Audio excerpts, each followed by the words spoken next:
Well, good morning, everyone. Welcome, everyone. It's sort of a maybe almost spring day that we're hopefully getting to spring here soon. Uh, I want to thank everybody for coming this morning and thank you for joining the Retirees Association in our 2025 annual meeting. My name's Harold Hugg, and I'm president of SRA. And we're very pleased to see a large number of people attending here today. We have, I think, well over 74, 75 here this morning, and I know we had over 80, I think, that were registered to join us with VoiceWorks online. I want to take a moment here to introduce Bhavendra Gill, Bell, who we refer to Bell Gill, who's the Vice President and Chief Customer Officer from GMS, and Ryan McFarlane, Manager of Corporate Service, who are our friends from GMS, our partners here this morning. Appreciate you were able to come, and we'll hear a bit more from Bell later in the program. I'd first like to acknowledge that the land where the AGM originates from is Treaty 4 territory, the traditional lands of the Cree, the Saulteaux, Dakota, Nakota, Lakota, and the homeland of the Métis Nation of Saskatchewan.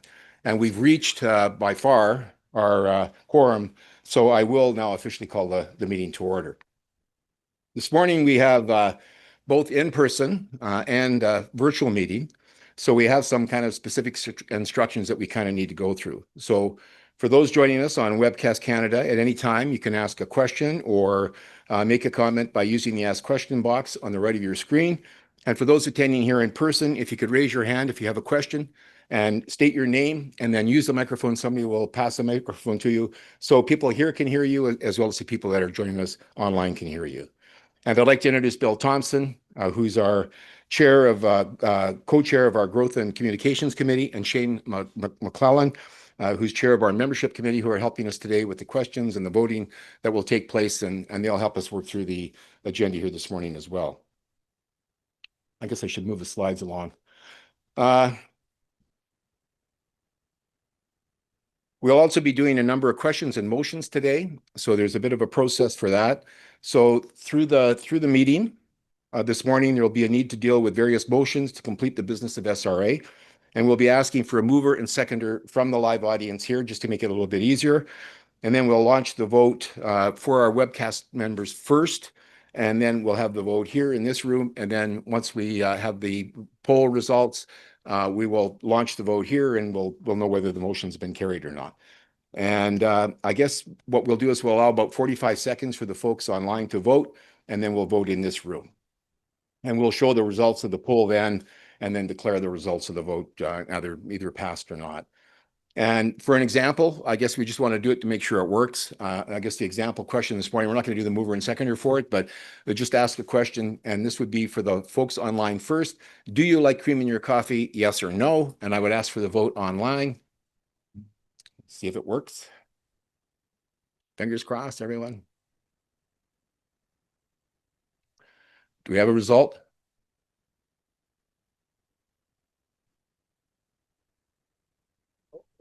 Yes. All right. Could I have a vote? Who likes cream in their coffee? Yes. No. I'm not going to count, so I'm assuming it carried. So hopefully that it did work. So that's great. Some of the information links today. So in information that we needed you were provided the agenda as you came in and the 2024 annual report. The audited financial statements and the AGM minutes are included in the annual report that you have. These documents, along with the bylaw changes that we're going through this morning, were posted on our website 30 days in advance as required by our bylaws. And for those joining us online, the links are also available on the Webcast Canada platform. The agenda, the first order of the business this morning is the agenda, and the agenda is shown here. Everybody here has copies of it, and there's links for that for folks online. So I would really first like to move a motion to adopt the agenda, and could I have a mover from the floor, please? Over there, your name, please? Jeanette Romanek. All right, moved. Could I have a seconder over here? Linda Tate, thank you. And hold your vote. Could we ask for those online to vote for the adoption of the agenda, please? Yes or no?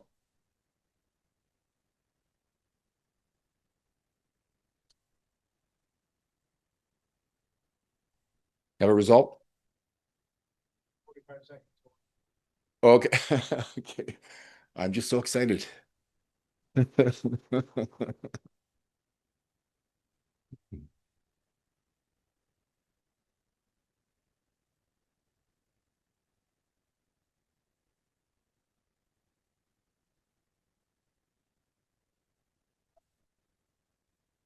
Have a vote? Almost. Oh, you're not supposed to say until after they vote here, but I assume all those in favor? Anybody opposed? All right, I think that motion carries. You got to wait a second. You're so anxious. All right, the next item on the business is a motion to adopt the, where are we? First order of business morning. Motion to adopt the agenda and the motion now to, to adopt the minutes, sorry, from the annual report. So, and that's starting on page 30 of the annual report for the minutes from the 2024 annual meeting.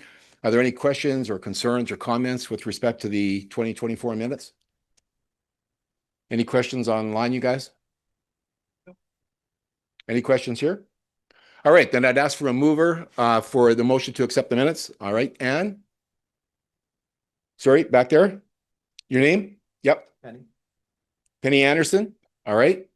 All right, could we have a motion, a vote online first to accept the 2024 AGM minutes as presented?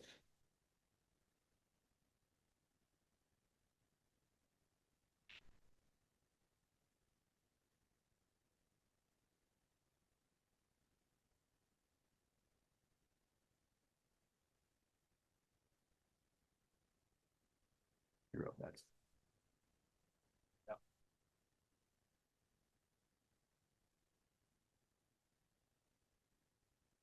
Let me know when you have it, Ken. Or I mean, Shane. Okay. Could I have a vote, those to accept the approval of the minutes as presented? Anybody opposed? The poll? All right, that's carried. Thanks so much. I would now like to turn the meeting over to Ken Lozinski. He's our vice president and he's chair of the co-chair of the Pensions and Issues Committee, and he's going over the bylaws. The bylaws will be showing up here on the screen. The folks online have a link to the bylaws. They were also made available on our website, I think some 30 days before the meeting, if people had a chance to look at that. And I'll ask Ken now to kind of go over them. So just large that up, Bill, and then there we go. You're up on the screen here. Okay. Here's you don't need this.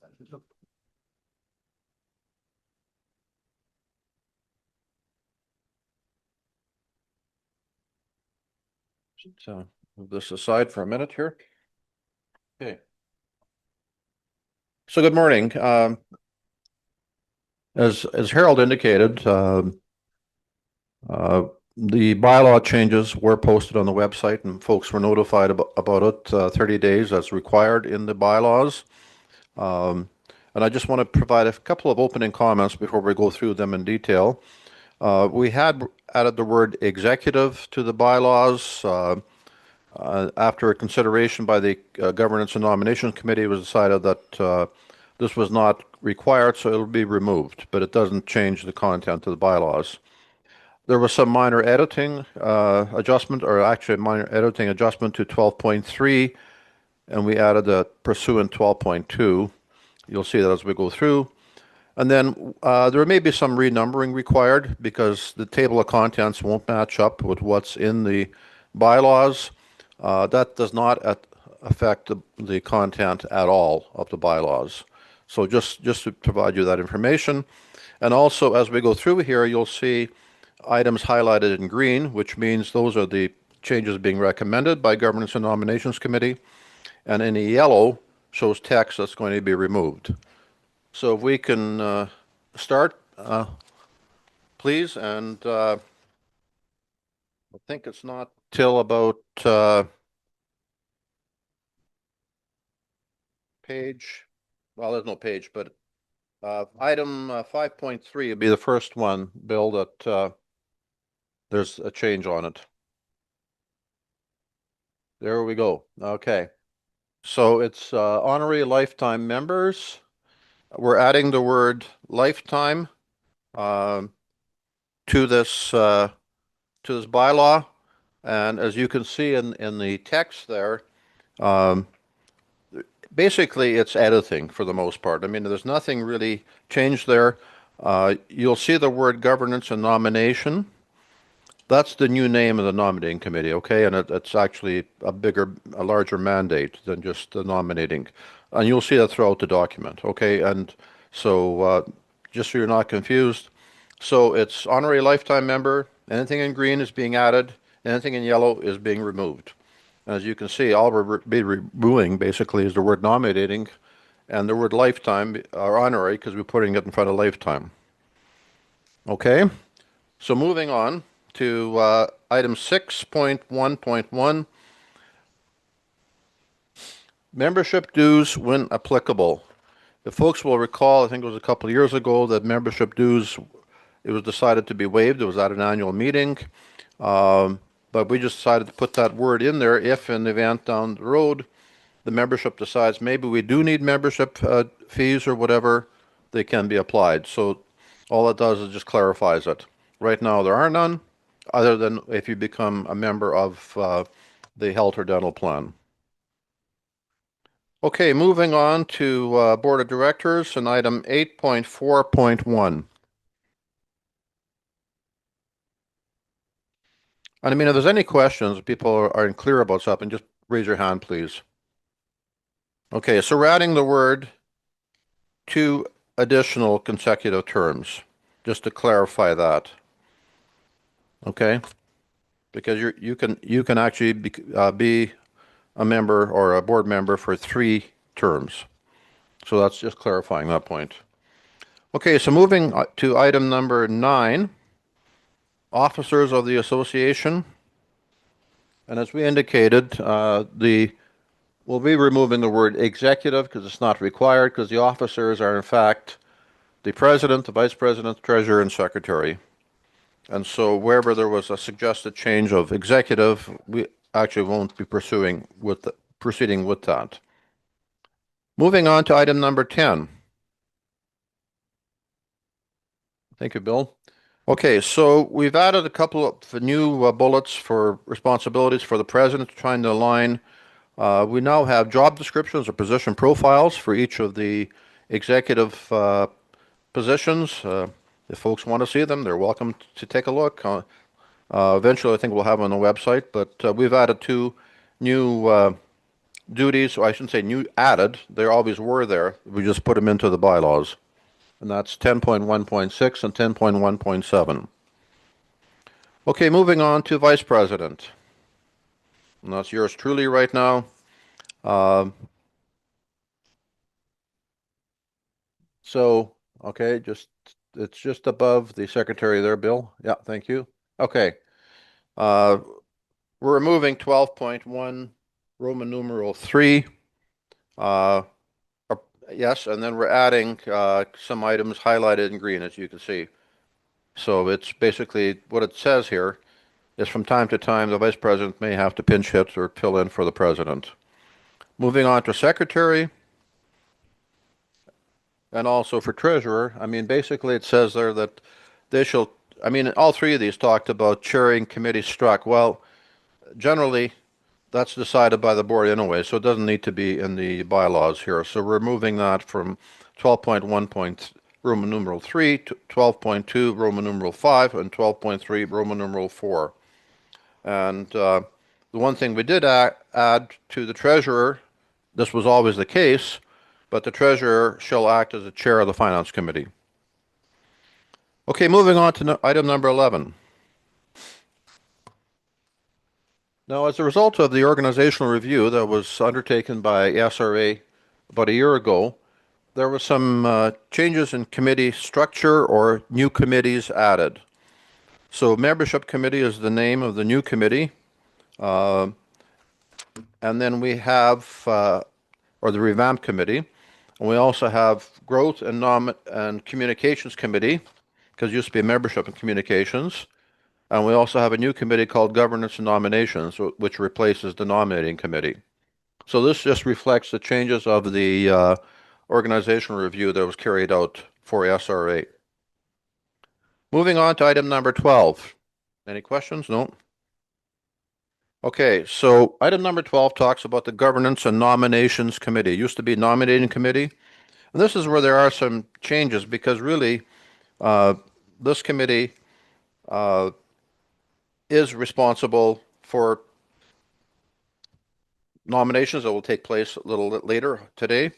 We've removed the clause where it talked about having a director at large, a vice president, an individual member, because that was felt to be redundant. I mean, we can have people that are members join the committee. That's not a problem. In fact, we encourage it, but it didn't need to be in the bylaws. So, and then going further down with 1012, it just changes the name nominating to Governance and Nominations Committee, and then remove the word thereat.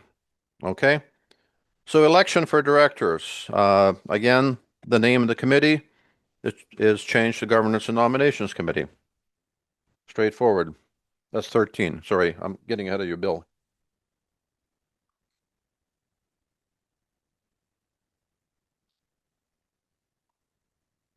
Okay, moving on to item number 15.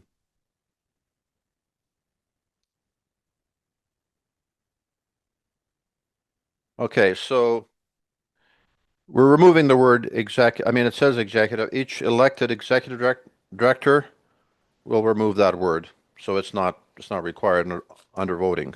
Okay? All right, so moving on to item number 20. Now in there we had head office. Well, as folks probably know, we don't have a head office. We don't have an office anymore. We work out of our homes from computers. We have a storage unit, but so we decided to replace our word with contact information because that's how we basically operate. Yes, we still get applications sent in to the Walter Scott building, but we have an email address, we have a website address, and then we have a telephone and it's voicemail only. So it just provides more clarification in the bylaws. There is no head office.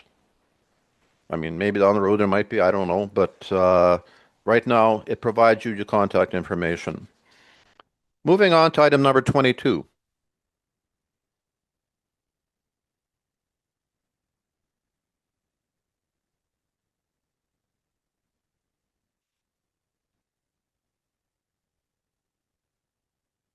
Okay, really, bylaws is what we can do. Regulations is something that the municipal, provincial, or federal government do. Organizations don't establish regulations in the legal sense. So that word is being removed. So it's bylaws. Okay, so moving on to the end. Um, so the last page, Bill. Thank you. So as you see here, the last time the bylaws were amended was May 26, 2021. Well, that'll be replaced with this year's date. And of course, now the current president and the current secretary would sign these bylaw changes if they're approved by the membership here. So those are the bylaw changes. I guess first of all, are there any overall questions? For the most part, like you see, it's editing. We're going to have to take a look perhaps at the numbering because we use Roman numerals, we use ABC, we use numbers. We should be consistent. So, I mean, but that's just editing, okay? It does not change the content. Any changes in content of bylaws have to be brought to an annual meeting, okay? Any questions from the floor or from anybody online? Yes, back there. Could you say your name?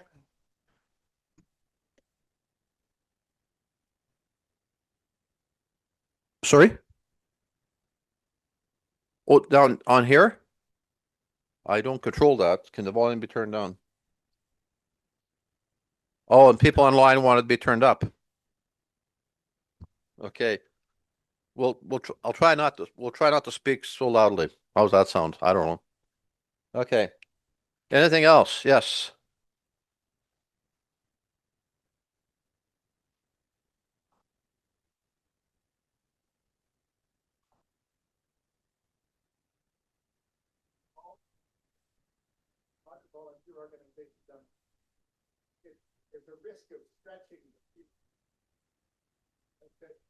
Oh, do you want to use the microphone, Irvin? Sorry.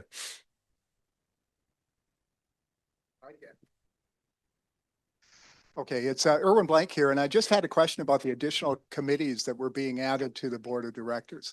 And my question is more a matter of whether it was considered that we are a volunteer organization, and with another 2 or 3 committees under the board, it looks like the members will be asked to be drawn in more.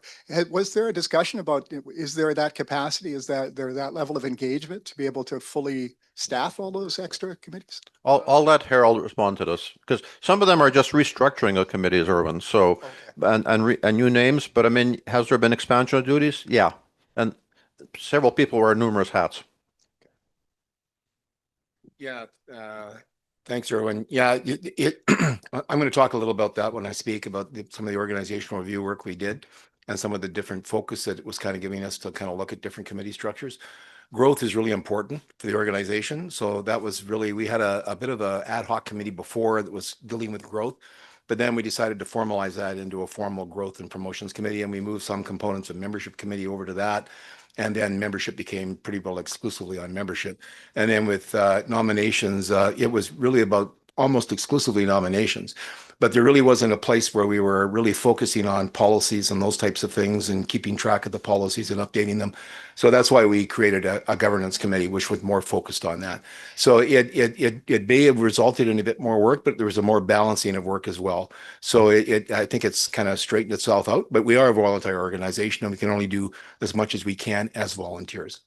Very good. Thank you, Harold. Is there any other questions at all for Ken on the bylaws? Was there any questions online, you guys? No questions? Any more questions for Ken on the bylaw changes? All right, then I would ask for a mover to accept the bylaw changes as presented this morning. Your name, sir? John Powell. All right, and can we have a seconder? All right. Don Henriksen. All right, thank you. And can we have a vote to accept the bylaws as presented this morning online, please? 45 seconds.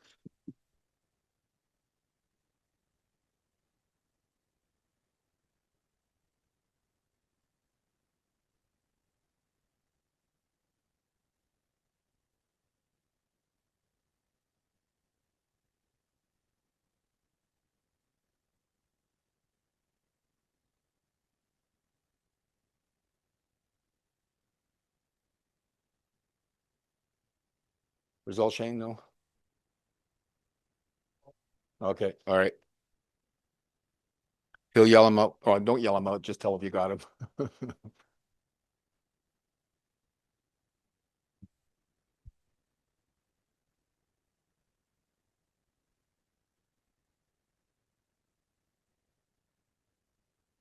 And can we get the slide put back up, Bill? Our slides.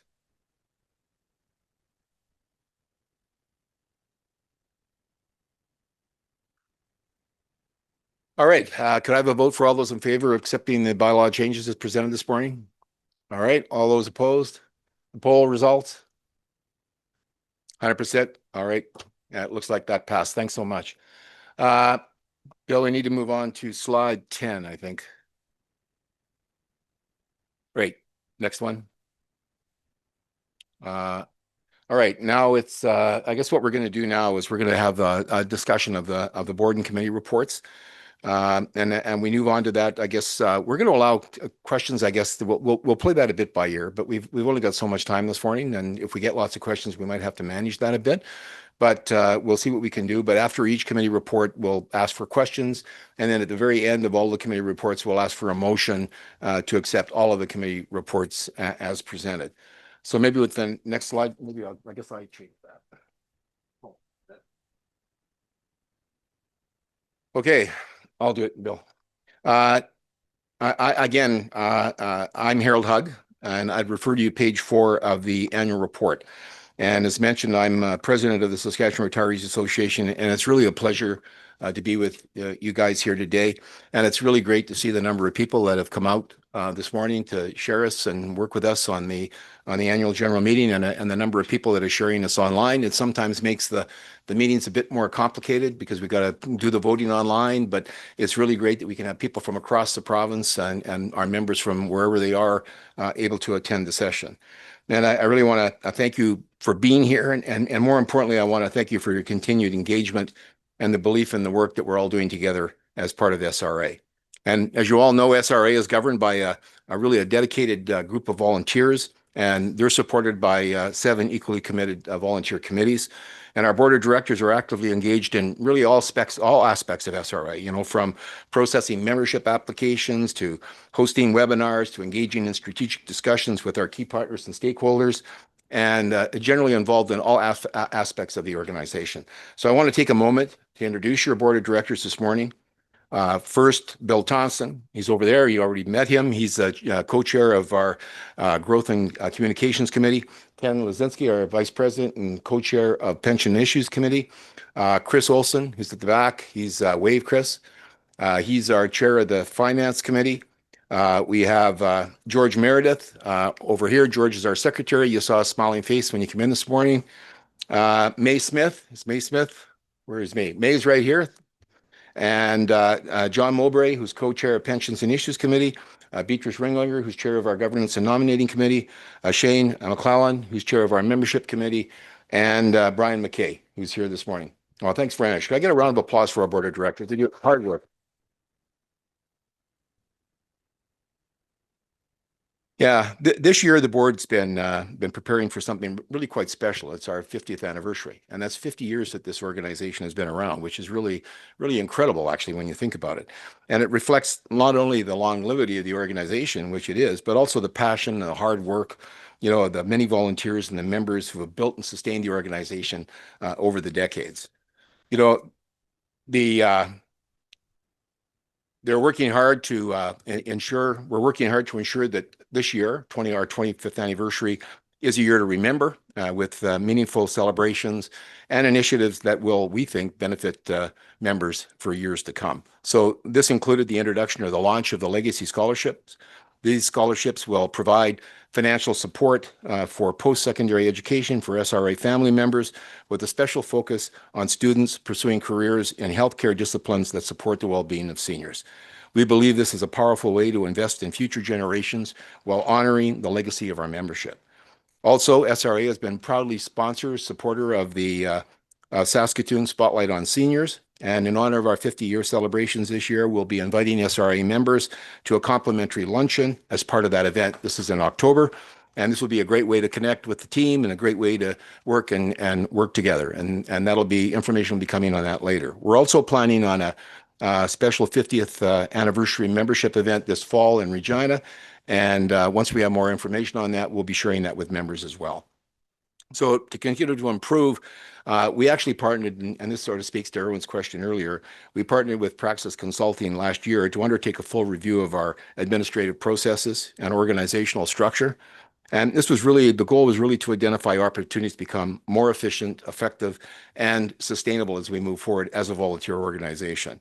And the final report from this review offered some clear recommendations, you know, that we could look at in terms of emphasizing things like the importance of documentation of policies, policy clarity, really succession planning, and preserving the institutional knowledge of the organization. And as a result, we've already taken steps, which is we've mentioned here. We've created the Growth and Communications Committee, and there'll be a lot of focus on that going forward, just because growth and sustainable growth is going to be important just to sustain the plan that we have. And we structured the Governance and Nomination Committee again, because really that is the body that will keep the policies and keep the organizational structure that we need in place, but also really work on how we can increase our membership, increase volunteers, and work to that end as well. So we're putting greater focus on recruitment and ensuring more balanced distribution of work across all of the board and committees within the organization. And building on this momentum, actually, we're also started working on a new strategic 3-year plan. that will be aimed at serving our members and better strengthening the foundation of SRA going forward. And we are incredibly proud, really, of the progress that we made in 2024. And we're energized by the path ahead as we prepare to celebrate the 50th year together. And on behalf of the entire board, I thank you, and once again, for your trust and for your involvement and for your commitment to the Saskatchewan Retirees Association. So thank you very much. And I'm willing to take any questions if you have any. No questions? Online? Well, we were going to limit questions to 5 minutes for each presentation because we thought, we might have limited time. So we may have more time at the end as a result. But I guess with that, what I would do is we'll go through the committee reports as mentioned. And at the end of all the committee reports, we'll put a motion forward to accept the committee reports as presented. So I would now turn this over to, sorry. Yeah, sorry. People are eligible. 1 second, Ryan, or Gordon. Okay. Do you want me to start singing too, or no? Yeah, if you like. We may have time for that at the end. So associated, people who've worked for associated organizations and are eligible to become members of SRA as opposed to strictly provincial departments and that sort of thing. Is that true? Yes, we have a number of, they're on our website. We have a number of membership organizations that we draw from. And, part of what Growth and Communications Committee will be doing is reaching out to those organizations, again, reminding them about SRA and reminding us that we're here for their employees. That is what I was thinking about, is that I think there is a tremendous group of people out there who would potentially benefit. And the larger our membership, the more sustainable we become, right? So absolutely, you're absolutely right. And that is really a focus. When I talked about a focus on growth, and we'll hear a little bit about that maybe in the presentation from GMS as well. That kind of level of sustained growth is incredibly important to maintain the plan, keep the plan costs down, and just to keep the whole sustainability of the organization. So yeah, thanks, Gordon. That's a good point. And we are looking at how can we reach out to those folks. There's a good part of government that we don't touch to some extent, which is executive government. So we're kind of looking at how can we reach those people as well. Like a lot of our membership comes from people in the room that recommend word of mouth, and that's great. But we also need other ways to kind of sustain that and grow that as well. So maybe with that, I'll turn this over to Shane. Shane, if you want to present your membership committee report.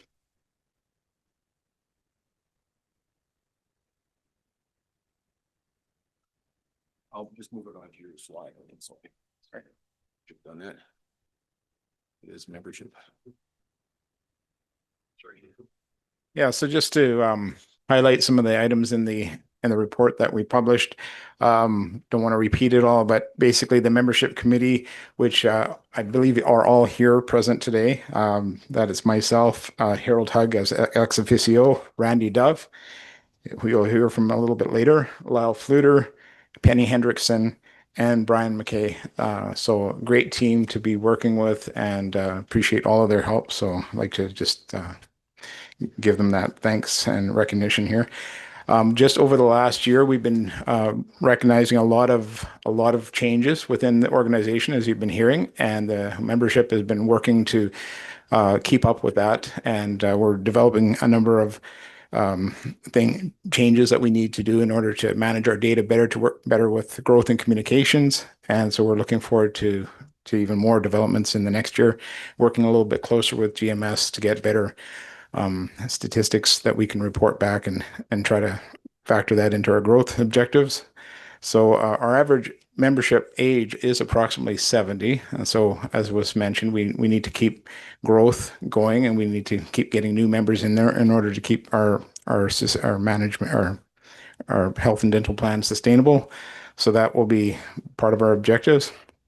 And we're going to be working this next year to go a little bit more digital with our membership cards. So a lot of you would have received those paper cards in the past, and we've basically going to step away from that, move into a digital wallet card that can be downloaded. And there might be some opportunities for leveraging that along with growth opportunities. So we'll be working at that. So yeah, we're working to better respond to inquiries, both email and through our phone. We've made a few changes lately so we can respond a little bit more timely. And so we'll keep using the system where people phone and leave messages, but we're trying to respond to those quicker and more fully. So I really don't have too much more to add to that, unless there's any questions specific about membership. But as I said earlier, it's been a great team to work with, and I look forward to the next year ahead. Any questions?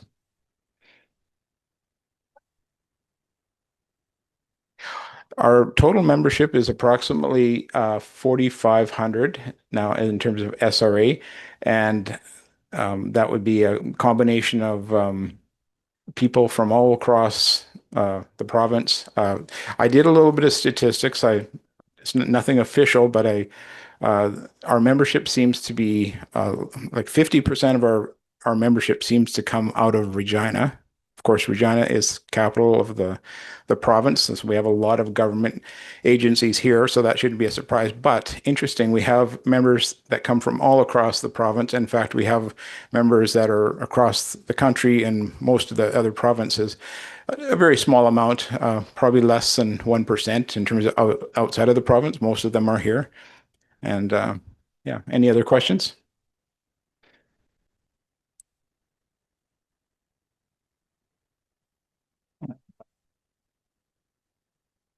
No other questions? Okay, thank you.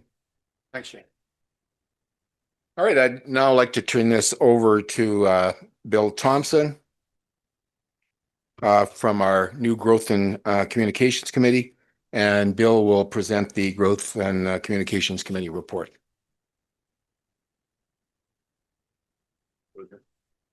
Yeah, You want yours? yeah. I brought a mug so I won't spill the water.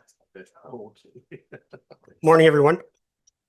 I'm co-chair with George Meredith, the fellow back there at the table on the Growth and Communications Committee. So I'll be giving you our report today. We're a new committee, as Harold had mentioned. From our organizational review, there needed to be a little more focus on the growth side of the organization. So that's why we're looking at the communication and growth together. We work hand in hand, obviously with membership, because as people grow, they become into our membership committee. So communications are a real priority for the SRA. We work closely with the other committees, keep our members informed about their health and benefits plans, seniors issues that are popping up. Sometimes we do seminar or webinars on those, as well as our pension committee, and they do full reviews of what's going on in the pension world. One big improvement we made last year was we upgraded our SRA website. So this hopefully provided you with a little easier navigation and a way to find things on our website. So it allows us to deliver more efficiently, uploading webinars that we've done in the past. We've been improving our electronic forms. So when you make an application, that's a little more seamless than it used to be. And we publish a number of reports that either we've done research on or that we find and publish. We've also continued our tradition of providing updates through our newsletters, which we do twice a year, the spring and fall. And we've been doing that for over 25 years. The SRA Advisor, it's called. And Randy's got some more information about that coming up. So yeah, we use that to provide more updates, things that we're working on, initiatives that are coming on, that are current, that we're working on, that we can give you an update on. So that's pretty much on the communication side. On the growth side, we're looking at ways that we can drive membership growth that we need to help support the SRA. Historically, in the past, we've typically used word of mouth. People know friends that worked in the same departments, retired at the same time, and they would tell others about it. And that's really a grassroots way we've grown the organization. So new members have either come from word of mouth, looking at our website, or sometimes getting our newsletter. So it's important for us to look at new ways to attract members. So this year, the Growth Committee, together with membership and finance, and the rest of the committees, obviously, have developed a new promotion in conjunction with our 50th anniversary. So it's basically it was sort of announced on our spring newsletter, and more details about it will be following on June 1st. So it launches June 1st, and we'll have all the details about it. Second growth initiative, as Harold had mentioned, was more of an outreach and increase awareness of some of the other organizations and government agencies that are allowed to join SRA. So what we want to do is advise them that if they have any employees retiring soon, let them know about the SRA and what a good organization we have, all the benefits we have, and all the services we provide. So that I think, finally, member feedback. So member feedback is really important. We learned a lot of things from the last survey we did a couple years ago.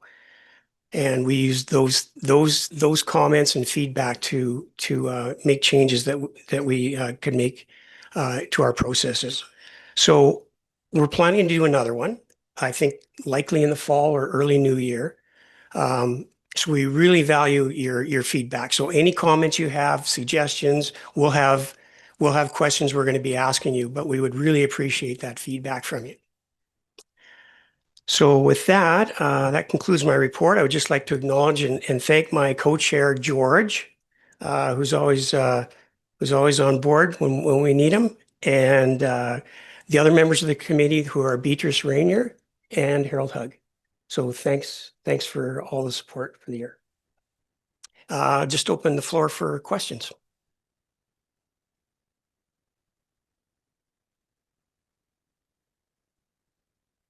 No questions?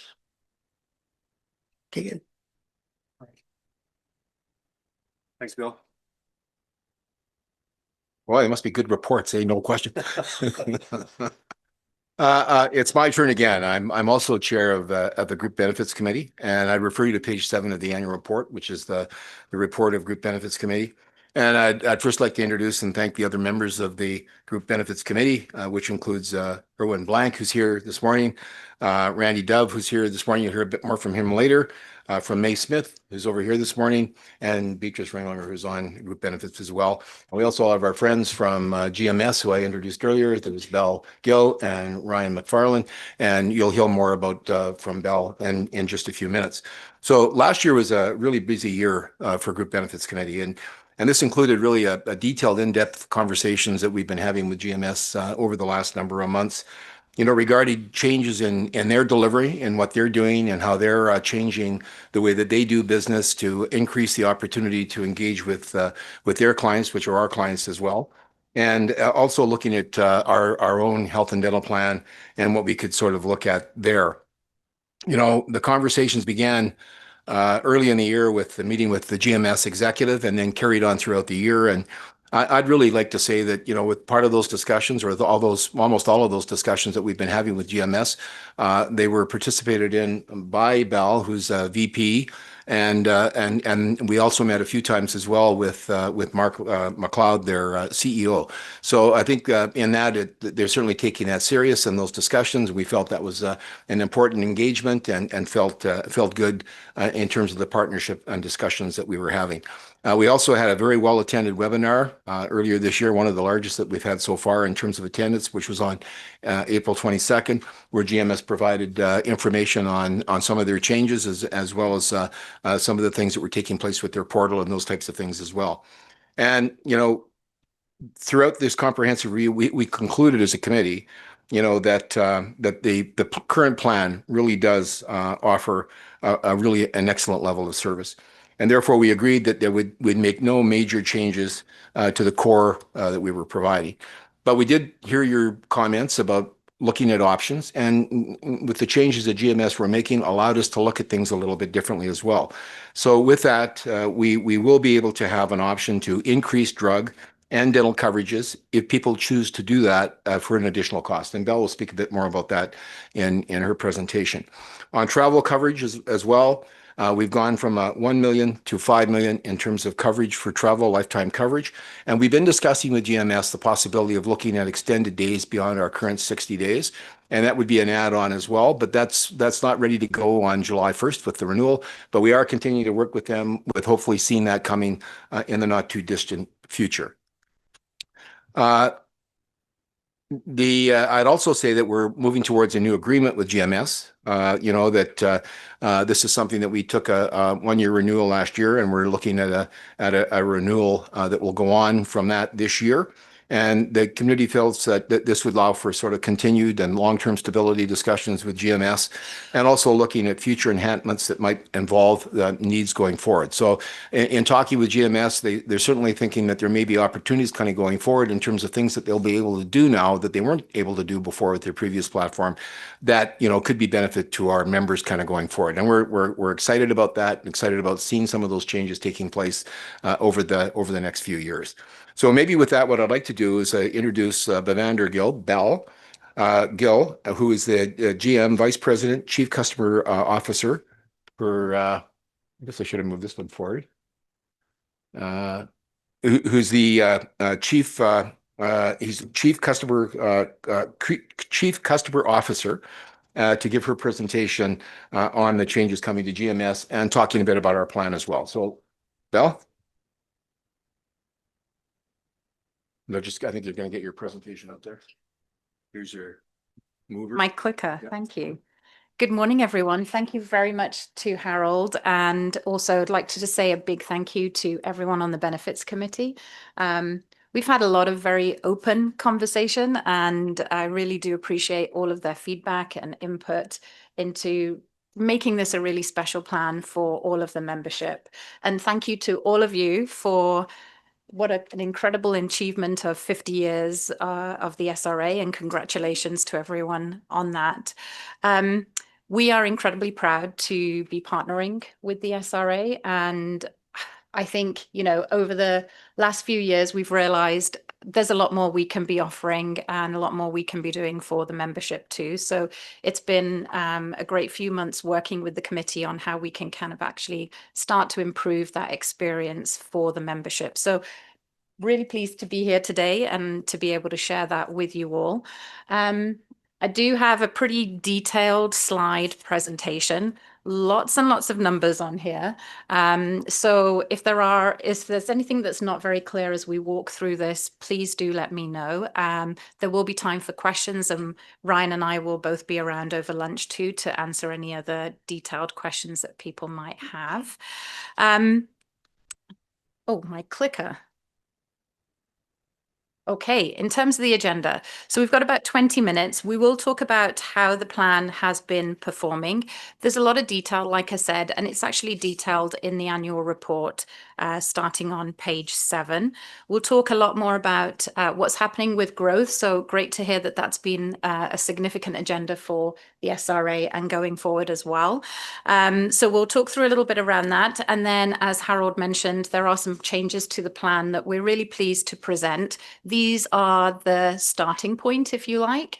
So there's a number of things that we want to be able to build into the plan and to be able to create more flexibility for membership. And we'll hopefully see that coming through over the coming years as we work together.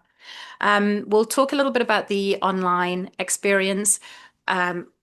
We've been around for 76 years at GMS, and I would say our technology feels like sometimes it's been around for just as long. It hasn't, but it really did need quite a bit of modernization. And I know a number of the membership have given us feedback in the past on things that we can improve on with the online experience as well. So really pleased to be able to share that with you and showcase some of those changes. And then we'll talk a little bit about how we're going to be able to support you as we go through the renewal. And, for those of you that might be new to the portal, some of the support that we'll have within the team to help you through that. Before I get into too much detail, can everyone hear me okay?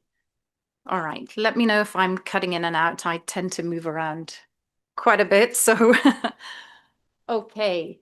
Just to get into the performance then. And, it is, like I said, very exciting to hear about growth on the agenda. This slide is very much just sharing what we're seeing in terms of the growth in the plan. And we've talked a bit about why it's really important for us to have that growth in the plan. We know that our costs in the plan will start to increase over time, and we want to make sure that we're getting enough membership coming in through the plan to support that. So we can see from a current participation, we have just over 3,500 members who are participating in the health plan, and just about 2,500 in the dental.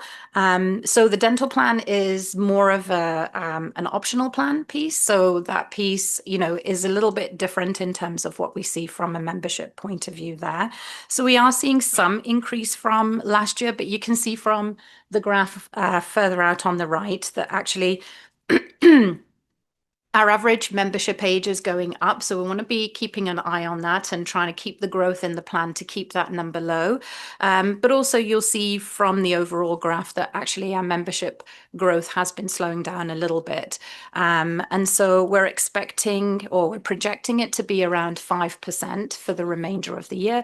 That's a little bit lower than we have had in previous years where we've been up to that 6-7%. So really exciting to hear about some of the changes and some of the goals in terms of that membership and growth piece. And we'll be excited to work with the team on that. Moving on to the next slide, because I've got quite a few here, so I'm going to whiz through some of these a little bit more quickly. This slide is really just talking, really starting to get into how the plan is being used. And this is specifically talking about the drug usage that we see. So this year we saw a slight increase in the number of members that are claiming, so up to just over 5,300 who have had some kind of drug claim, which is about an increase of 4.1% over the previous year. 7.2% of the membership reached the maximum of 1,700. And so, as Harold mentioned, we are including some additional options to extend that maximum for people if they want to. But I think, as we went through the discussions, we kind of realized that probably 1,700 is pretty robust as a number, with the majority of people sitting below that number in terms of claims. So, we kept that core limit, if you like, where it's at, because it's sufficient for about 92% of the population. In terms of the top 3 drugs, well, actually, and I should say, the drugs make up 55% of all of our health claims, which is not unusual. That's pretty typical of what we tend to see in our overall book of business, if you like, amongst all of our other clients as well. In terms of the top 3 indicators, so diabetes is typically, is around that 18%. And I think, again, that diabetes has always been that top in terms of the drug claims. High blood pressure and then asthma and COPD are the next 2. And you can see, might be a little bit small for those of you in the room, but you can see the top 10 there. We do know that most of those drugs that are being used are for chronic conditions and conditions that we know that will continue over time. So we expect that drug usage to continue. So that's a factor that we've taken into account when we're looking at pricing for this year as well. One of the things we did do earlier in the year was build in step therapy last year.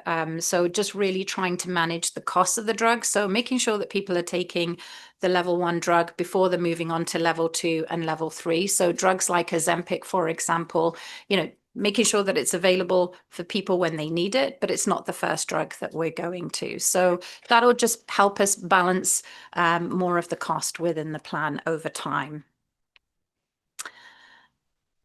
Okay, moving on to some of the other healthcare aspects. The little pie chart in the middle shows the 55% of drug claims.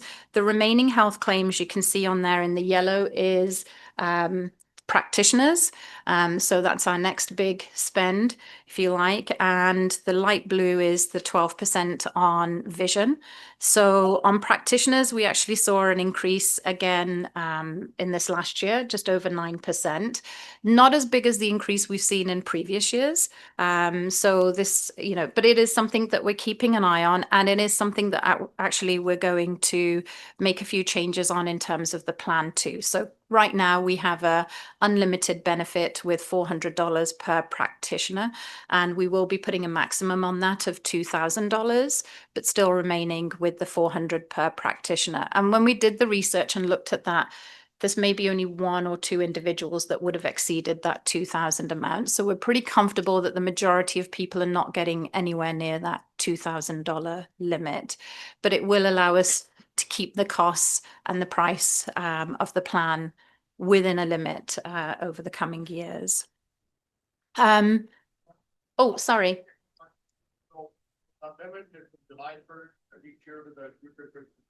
Yes, yes. Yes, absolutely. So the limit kicks in on July 1st, and then that's the limit for the year. And then it refreshes again the following year. Yeah, absolutely. Just in terms of the top practitioners, pretty much always the same. Massage therapy is always number 1 on the practitioner list, with physiotherapy at number 2. And I think there's been a little bit of a swap around. Chiro is sometimes number 2, physio's number 3, but it's physio wins the race on this one this time around. Yes.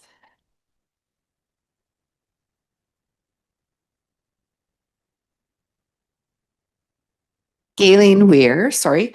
I understood that the $2,000 would be kind of a flexible amount, and I heard you just say now it still will be $400 per practitioner. Yes. And I guess I'm wondering why that would be. Like, why would it matter if it was $2,000 and that was your maximum? Yeah, no, that's a Period. that's a really great question, Galen.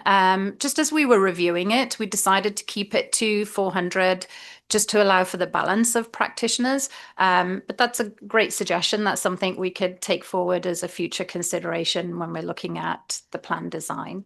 Yeah.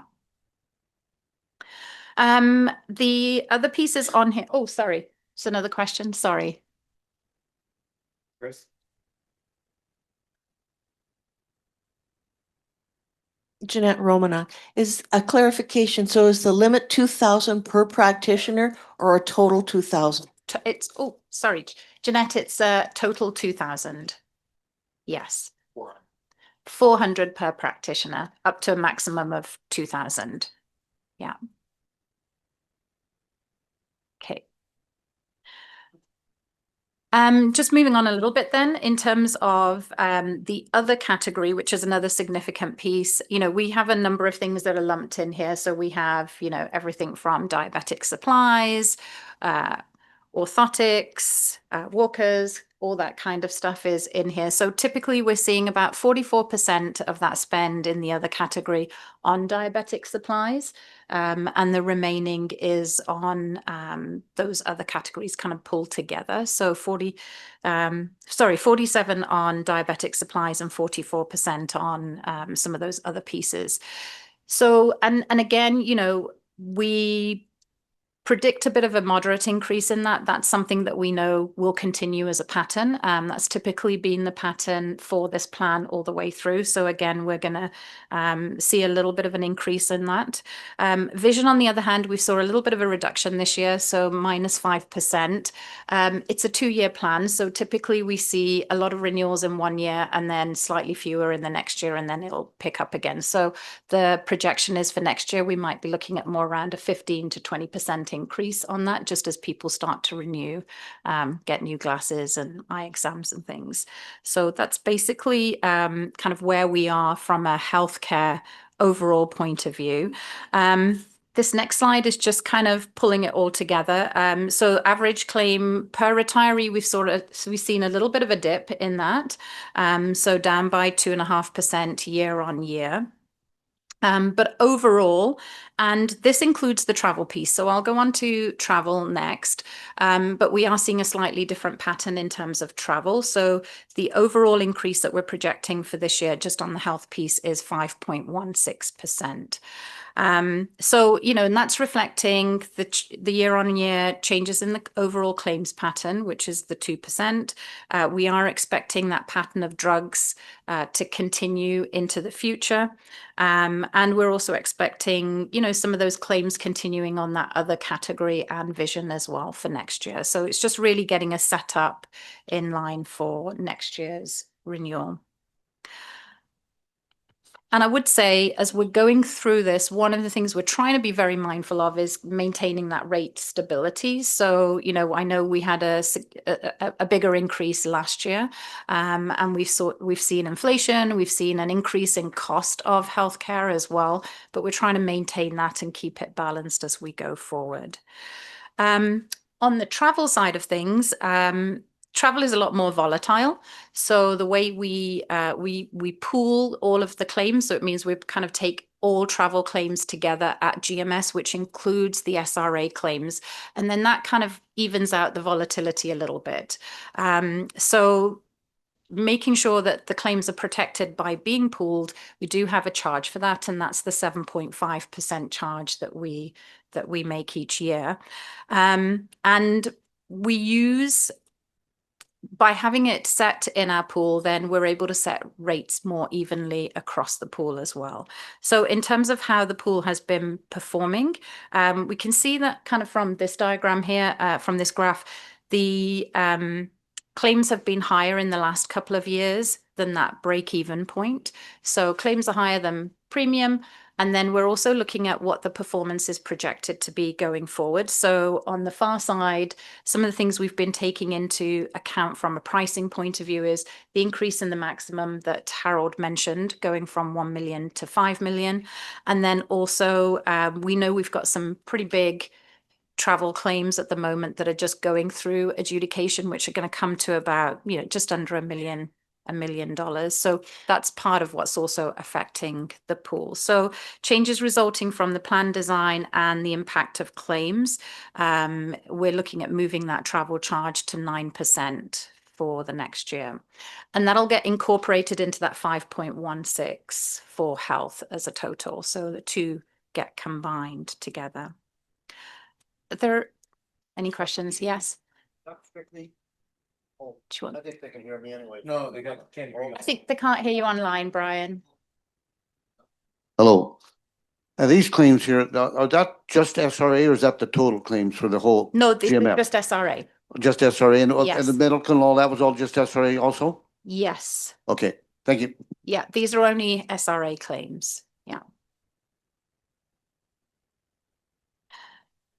So just in summary, sorry, was there another question?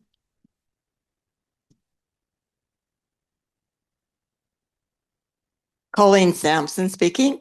And I'd just like to although I'd like to say that overall I'm happy with the GMS plan and everything, I'd just like to give you some feedback on our experience with claims over the past 3 years. And I understand that you changed your, I'm going to call it broker or your organization that you worked with. And we found that organization originally with our call that we had a claim to be very good to work with. But after that, it was absolutely impossible. It took over a year to get the claim finalized, to find out that it actually had been paid and we didn't owe anything. It actually took a call to Harold to actually intervene on our behalf. And it wasn't a huge, large claim. But the company that you're getting to work does not seem to understand the relationship between GMS and our plan. They had trouble dealing with a claim from the United States. We got a whole, we had invoices that were sent to us. We then had invoices coming from the actual organization that we got the health services from. And that wasn't our experience with the organization that you had before. So I'd just like to provide that feedback that it was a very, very, Not a good Yeah, experience. stressful experience Yeah. for us. So Yeah. maybe you could work on that and, just a lot of issues with that. Absolutely. And firstly, my apologies, Colin, for that experience. We have had some issues with that provider for us. So we have a travel provider that's been working with us for the last year. And I think they're having some challenges with how they are working with the hospitals in the US. And so sometimes it comes across as the claim's not paid and you need to pay the claim when actually that is happening. So it is absolutely something that we're working on, and we are looking to change that provider. So we've given them notice and we are looking at securing a different provider to support us, because exactly as you say, Colin, I think we've had a number of instances where customers are being told their claim's not getting paid, and yet it has already been paid. So my apologies for having go through that, because that is not something we want to hear from anybody. Especially when you have to call that provider, it's typically you're in distress, you're in another country, and we really don't want that to be a bad experience for anyone. Yeah. We have a question from the audience. Yeah, we have a question online.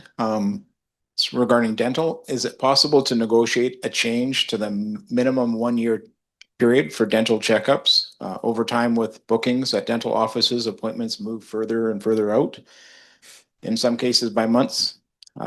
So he believes that a lot of people like to keep their checkups in the same month every year. But if it gets pushed back a little bit, then they're always restricted to 1 year from that date. So. Yeah. That's something we'll take away and have a look at, because I'm thinking that's something to do with the way our claims practice works. So we'll take that away. Yeah. Okay. So this is just a quick summary then in terms of some of the changes that we're going to be making this year. You've heard about the travel maximum that's going to be changing. The 2,000 overall maximum to the health practitioners, but keeping that $400 per practitioner again for the future. There will be 2 add-on drug options, and I'll talk a little bit more about those. So you can upgrade to an either 2,500 or a 3,500 additional premium. And then the other one that we're adding in for this year is vision will also include prescription sunglasses for anyone that wants to apply their prescription there. Myrna, we have a question. Your mic? I have a comment. I noticed the high figures for medical costs, and is there any way we can incorporate exercise information into make people healthier? Oh, that's a great point. Actually, we did have some conversation with the committee, and this is something that's going to be part of our regular conversation too, is how do we think of things like preventative health, as well as, yes, so not just thinking about the curing aspect, but also thinking about preventative, and are there some things we can do? Yes, that's something that we would like to add into our agenda with the benefits committee to build Something I on. have learned lately is there's some good times to exercise and there's not so good. Yes. And I find the one in the morning, first thing in the morning, is Yeah. much more beneficial than any other time. Yeah, absolutely. So definitely diet, exercise, these are all great. It's interesting. I grew up in England, and we tend to walk a lot everywhere. We don't have great parking. So I found just coming here, the fact that we're not moving as much, and I think our society is becoming a lot more sedentary with office jobs and all that kind of stuff. So yes, it is something that we'd be keen to work with Thank you. the committee on, for sure. Hi, I'm Myrna Reddy Cop. Where do you get a package, a benefit package? Where do you get that? Do we get that from you, or do we get that from SRA? Do you mean like the policy booklet with all the information? Yeah. So I think right now, if you have an online account with us, then you should be able to get the benefit booklet within the online account, but we can email it to you as well. So it's also on the website too, Harold said as well. Detailed booklet are on the SRA site, and they'll be updated as of. Yeah. Thank you. Okay. Dave Stebbings.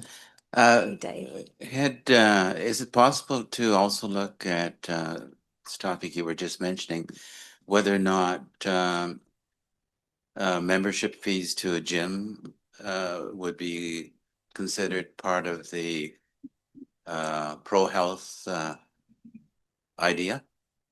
Great idea. Just written it down. Okay, we will add that to our list for sure.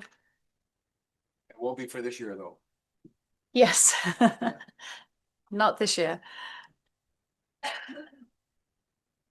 How are we doing on time, Harold? I think we're good. Is there? Yeah. Have you near finished or you want I'm just going to move into dental. So maybe we'll touch on that quickly and we can just show everyone how dental has been performing. So again, you know, we're trying to aim for that stability in rates. And like I said, because this is a flexible benefit, we don't know that, you know, we always have the same level of participation in it as we do in the health. But our participation did increase by 2.7%. It was up at 7.4% last year, so slightly lower than we've seen in the previous year. We are projecting a 5% growth in dental as well for this year. We've seen an increase in our claims compared to last year of 9.2%, which has outpaced that kind of membership growth. So we're really trying to make sure that the membership growth and the pace of growth in claims is kind of balancing itself out. Most of the claims, as you can see on the right-hand side, are for, you know, mostly routine kind of procedures, and that's what we typically expect each year. Around 21% of the claims are for more acute conditions, and typically we're seeing between a 20 and a 25% in that space. So not really seeing a huge shift in this particular benefit. The dental fee guide did increase by 3%, 3.6% in Saskatchewan this year. So that again will be something that will build into the pricing. A question from Ray. Thanks. My name is Ray Gergley. Being a past trustee on different benefit plans, question: when our plan is in a surplus, what happens? I know what happens when it's not. Yeah. The plan has been in a surplus, and we currently have a refund arrangement with the SRA.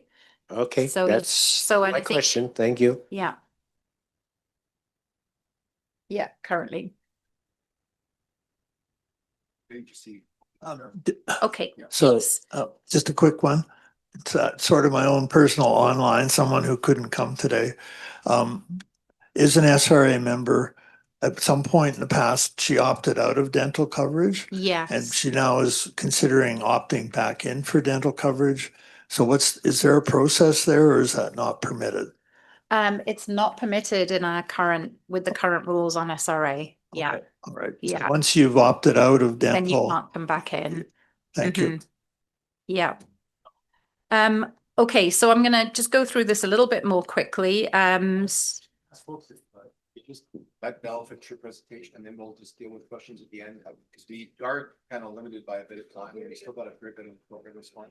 So maybe if she could think, because I know there's a video as well that you want to show. There is. If you could just save maybe the questions. I'm not trying to restrict it, but if you could save it until the end, the Belle can complete her presentation. For sure. Okay. Okay, so dental renewal adjustment is going to be at 7.83% for this year. In terms of the changes to the plan for 2025, we're going to have an extra add-on option for members that want to take that, which will be taking the dental maximum up to 22,000, and it will also include orthodontic services within that. So, and I'll just present the pricing for that. The base plan, however, will still stay with the $1,200 maximum for dental as it is today. Okay, big reveal on the rates. I should say also this is pretty small, I think, to be able to read from the back. All of this information is both in the annual report, and it also will be laid out in the renewal letters that are coming out to everyone this week. So I believe those were being sent out on Tuesday for those of you that are online, and they'll also be mailed out, hopefully avoiding any postal strikes. But if you don't receive your letter over the next week, I would say please do let us know. Give us a call, though the team will be able to help you with that. So considering all of the stuff that I've just presented, our combined rates will increase by 5.62% at this year's renewal. That doesn't include the additional drug and dental options, which have their own pricing attached to them. So just as an example here, you can see health and dental for single, the monthly premium change is $9.63 there. On health and dental for family, the monthly premium change is $22 and some. So like I said, this will be presented in both the renewal letter and is in the document that's been handed out today, just to get more. Okay. Just in terms of the drug options, so we have two options here. Again, all the members and the dependents are covered under those drug options as well. And again, this is just laying out what the maximum looks like and then the pricing difference for the maximum. So you can see with drug option 1 at $2,500 max, there's an additional charge of $40 per month for that drug option. So that's an annual premium of $487. That's on a single. So again, that information is included in the document. If you want to talk through any of that and you want to get a little bit more information in terms of what's covered, what's not covered, then the team at GMS is ready to support you with that. And I'll share some of the phone lines. We'll have a dedicated line for SRA members to be able to call through and speak to a team dedicated to you on that. I'm going a little bit quicker here, Harold. Is that all right? Okay. And then on the dental side, exactly the same. So we have a dental add-on option.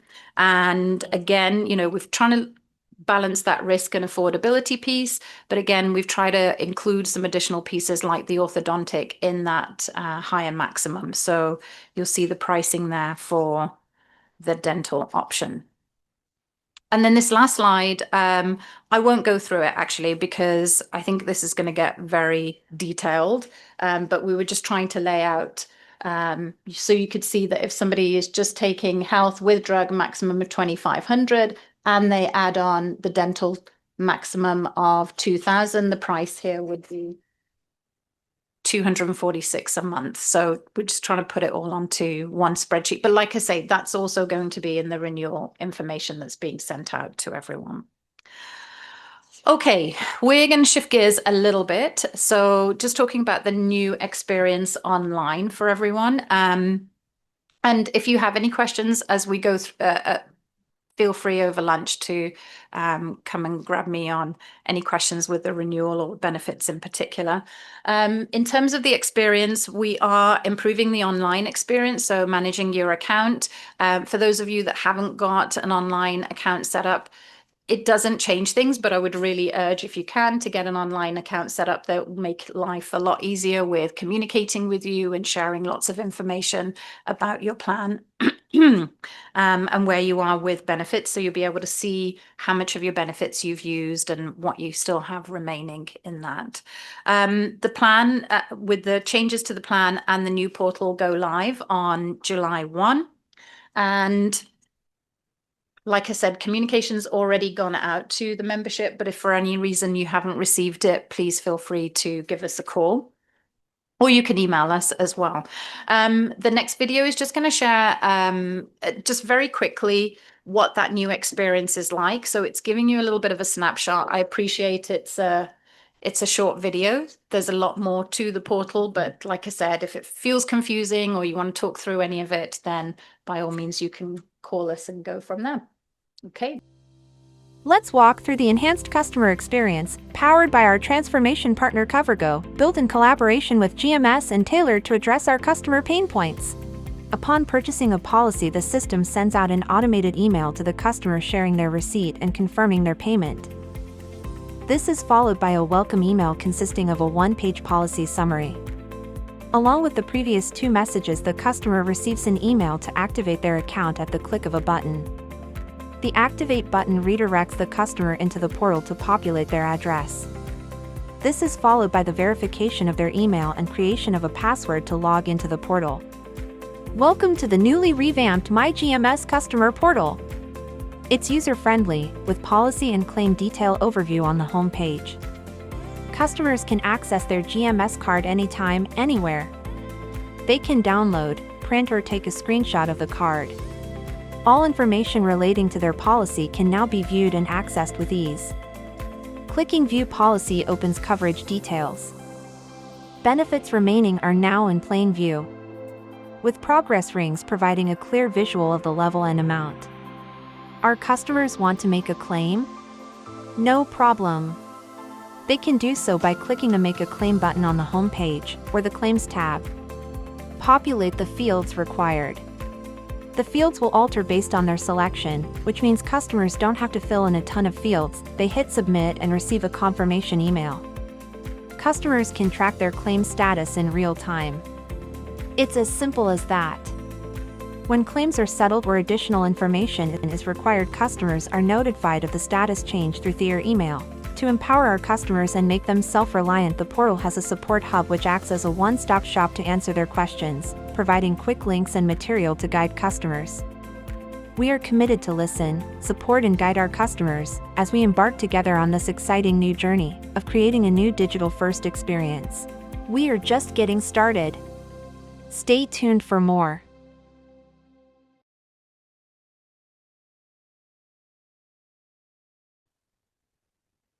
It's very excitable, lady. Like I said, there's a lot of information in that. Because we're going to be transferring everyone onto the new system, you're almost going to be treated like a new customer.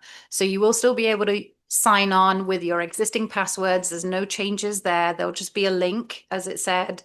You'll get an activation link, you link on it, you sign on just as you would normally do, and it will remember you. And there'll also be a secure contact us page as well. So you can, if you need any help or you want to email us about anything, then you can use that secure page and you don't have to verify any kind of privacy or anything like that. So there's some good pieces in it, but certainly the team is available to help walk everyone through. There is one thing I want to just mention on the claiming side of things, and we mentioned this at the webinar too. There are some changes to the way claims will be submitted in the future. So right now, you know, if you're manually sending claims in, you can send a whole bunch of them together, and you know, we just put them as one overall claim, so a number of receipts with one amount. That isn't going to be possible in the future, and that part of that is because we want to be able to show you where your claim status is. So we need to kind of break it out and be able to tell you this one's being paid, or we need more information, or whatever that looks like. So mostly it's to do with automating it and making it faster to get money back to the membership. So that's the change that is going to happen when you submit claims online. It doesn't make any difference to pharmacies or anyone else that's submitting claims on your behalf. That process is already in place. You will also get a new explanation of benefits for every claim that you submit to. So again, you know, that's kind of provides a little bit more clarity than we have done in previous years. And the other big ask I would have is if you can submit them as they come up, then it just makes it for faster processing. Otherwise, I know when, you know, we have sometimes a tendency to hang on to them till the end of the year and submit them at once. It does slow down and create some bottlenecks with just getting that payment out then to everyone, because we get kind of inundated with claims at the end of the year. So that's just a little plea from our point of view. And then finally, I'm just going to finish off with how GMS is supporting you. So we will have a dedicated phone number. Again, that's going to be in the renewal letter that's being sent out to you.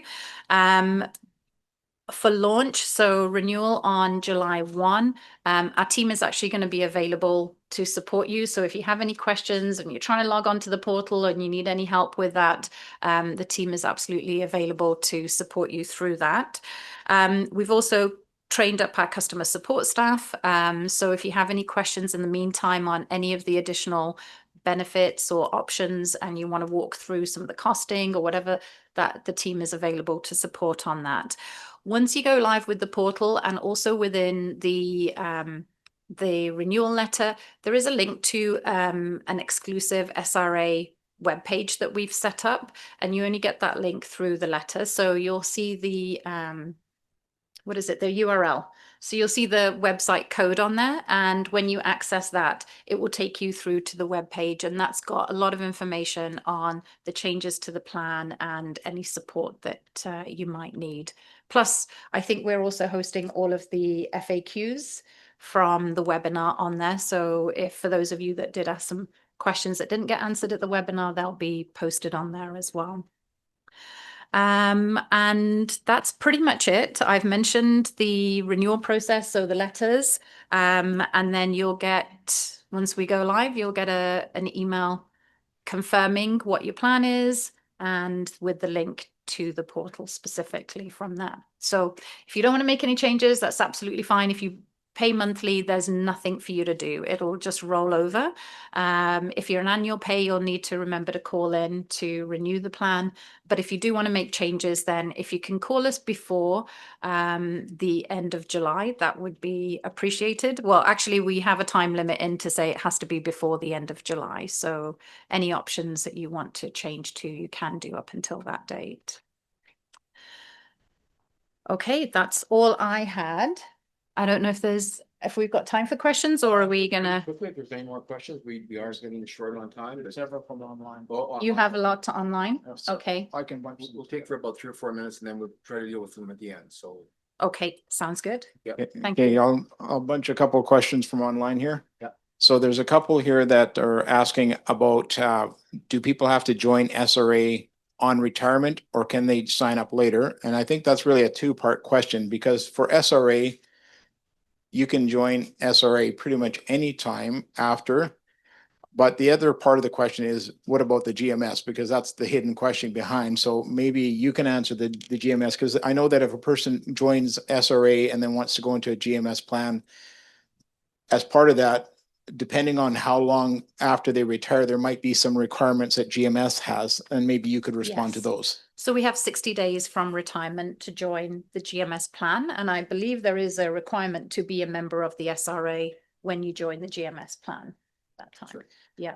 But is there any provision for after that 60 days that is based upon a health questionnaire? Yes, you can do a late application, and then there is a health questionnaire that, so the beauty of within 60 days is there's no health questionnaire in that time. But if you join after that time, then there is a health questionnaire. Yeah. Okay, there's a couple more questions here. These are related to dental. So will the dental changes include implants? No, don't believe they do. Okay. No. And another question, dental question, are dental checkups and exams covered every 6 months or just once every calendar year? Yeah, I can check the policy wording. Every 6 months is what we believe. I'll just double check that. Yeah. sure, that's what I do. Every 6 months. Okay. Harold does it every 6 months. So good. Okay. And another one is, can you opt in and out of the add-ons for dental?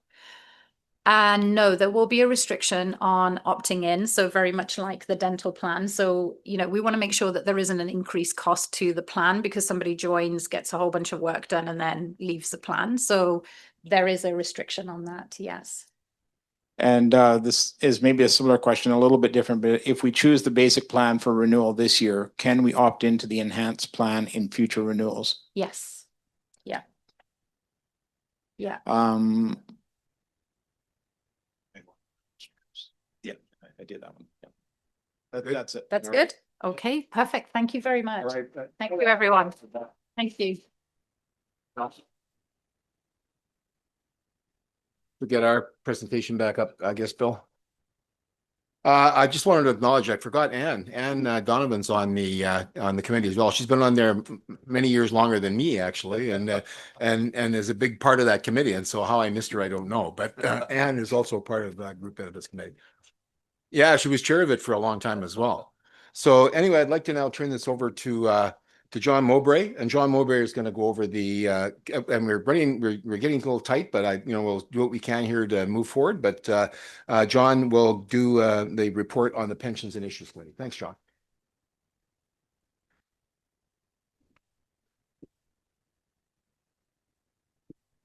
Yeah, I was co-chair of this committee along with Ken Lazinski. So first, just a little bit about SRA's relationship with Planera.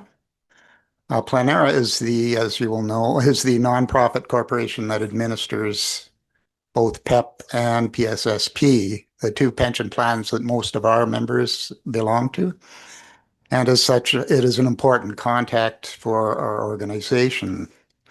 So in 2024, SRA met with Planera officials on a quarterly basis to share information and to work together on any areas of mutual interest.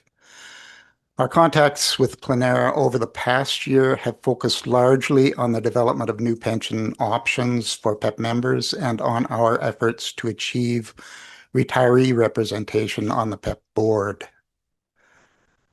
SRA has been advocating for the development of new pension options for the members of the defined contribution plan, PEP, members since 2019, when we first became aware that the federal government was changing the Income Tax Act to allow for some new types of pension options for members of defined contribution plans. Now, early in 2025, Planera announced that a new lifetime pension option designed to provide enrolling members with dependable monthly payments for life would be made available to PEP retirees.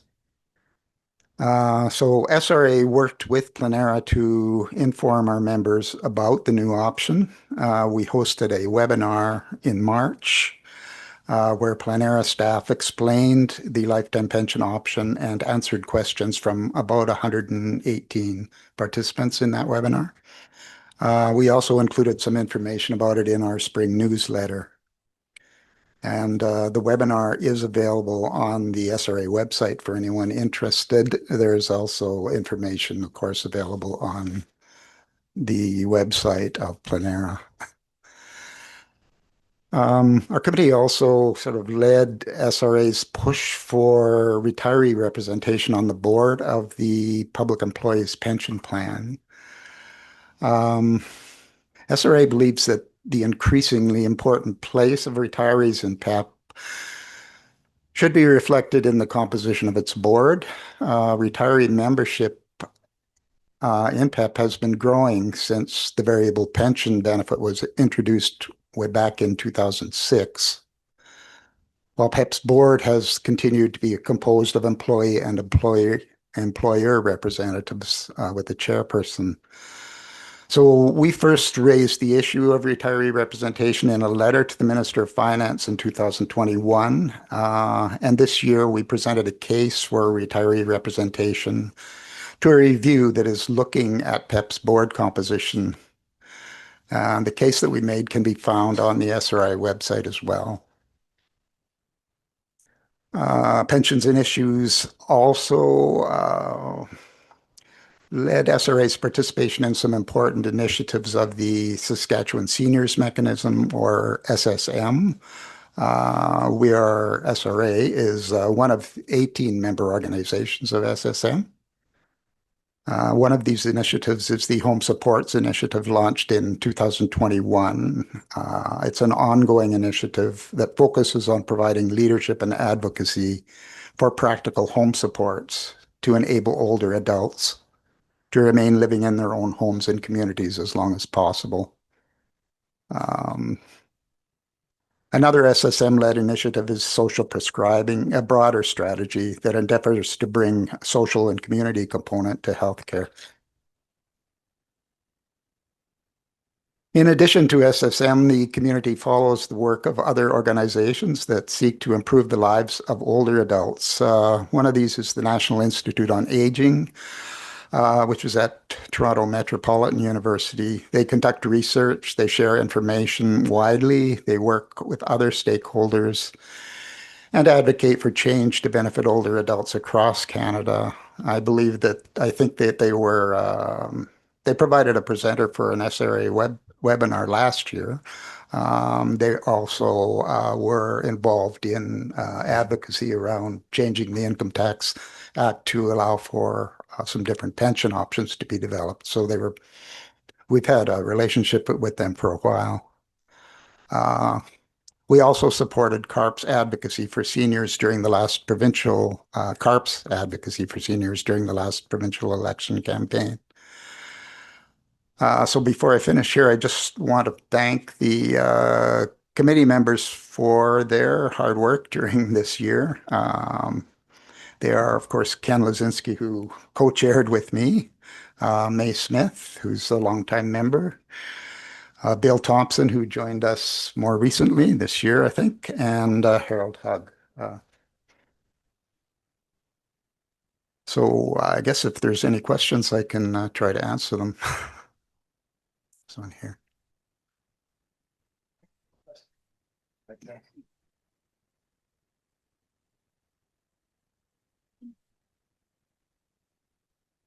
Hello, Linda Tate.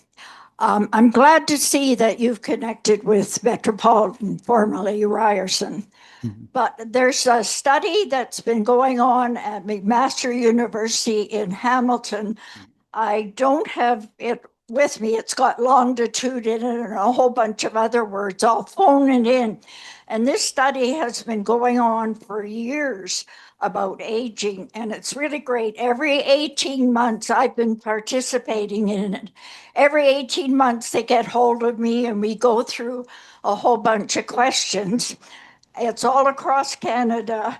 I think maybe you might be interested in that study too. Yeah, certainly, yeah. It's a long name and I didn't bring it with me. It's got longitude in it, one of the words. But it's really great. And to serve the Western provinces, they use the University of Winnipeg and the University of Manitoba. They get in touch with me rather than Hamilton, although I can get in touch with Hamilton. I just thought I'd let you know it's been going on for years and years and years, and there's a lot of great data coming out of it. Thank you. Okay, well, thank you. Yeah, we will take a look into it for sure.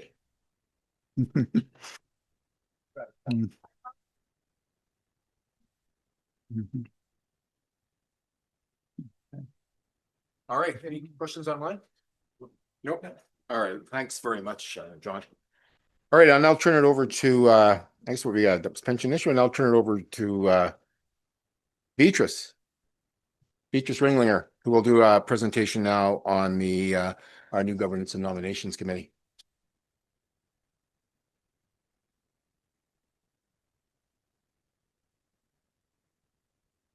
Yeah.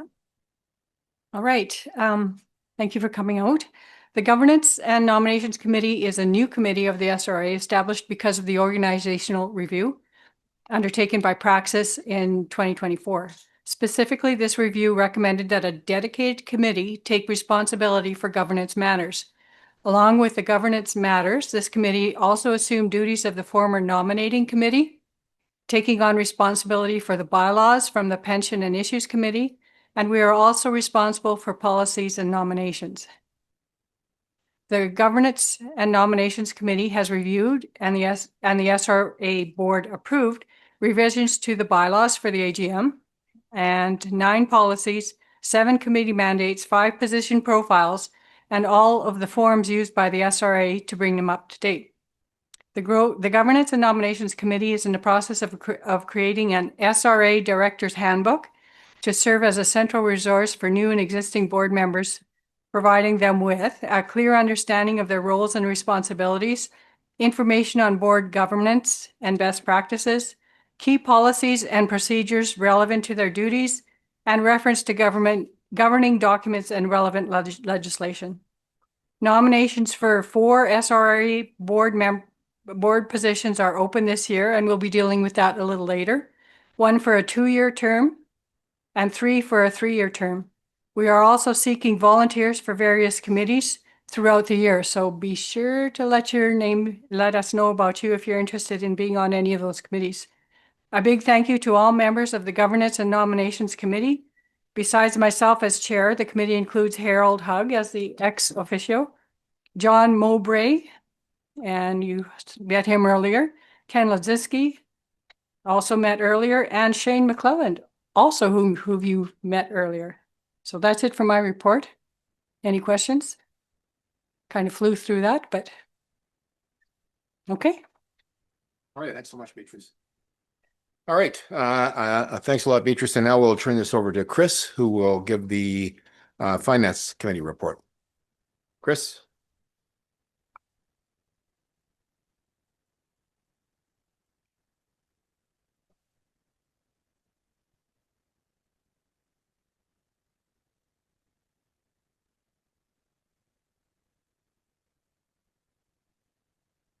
Thank you, Harold.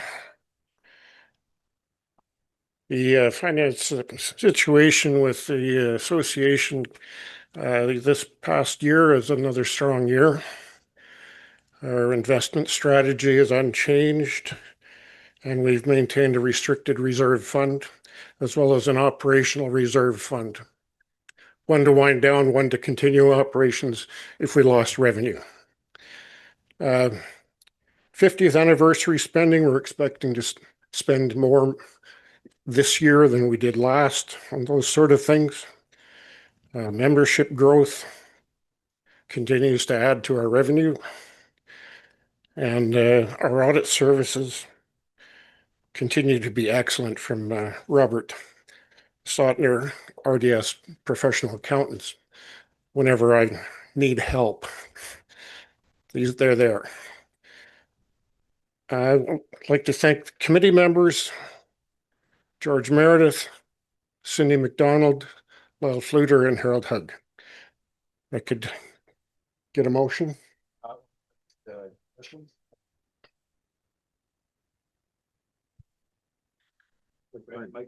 Penny's got the mic for you. Right behind you.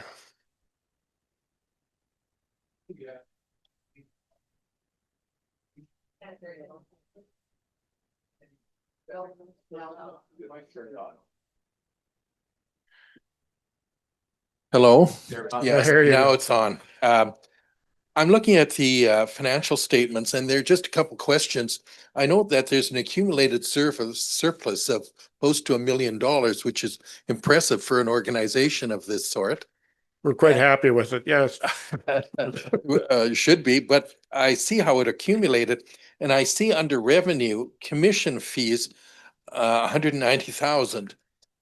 Could you say something about that? Because that seems to me beneficial, of course, but I find it strange that there's such a large amount coming in each year. Where is that the source of that large accumulation? The source of our revenue is GMS commissions for our role in the approval and whatnot of membership in the group medical and dental plans. So we're getting $190,000 a year from GMS, basically. Yes. And so I'll just ask a follow-up question. Is there any thought given to how this money should be allocated? I note that there's a scholarship now, and I don't know, I didn't see any reference in the statements to the scholarship and what expense that might be. But I wonder if some thought is being given to utilizing this in some beneficial way. Want to help? Yeah, certainly this coming year will be added costs with the 50th celebration with some of the events that we have planned and the scholarships. Discussion around the board table is always related to what do we do with the funds and how do we allocate them. The history of the organization is such that having been formed to fight government basically over our pensions, there's a real allergy to not having a war chest available should that occur again. Well, I'm familiar with litigating with government over such things, and it's not cheap. And that certainly is one reason to have a war chest. But on the other hand, would it be necessary perhaps to do some travel to investigate how other organizations work and see what benefits there would be to checking things out in some nice, interesting places? Right. I'm being a bit facetious. You have some locations in mind? I'm being a bit facetious here.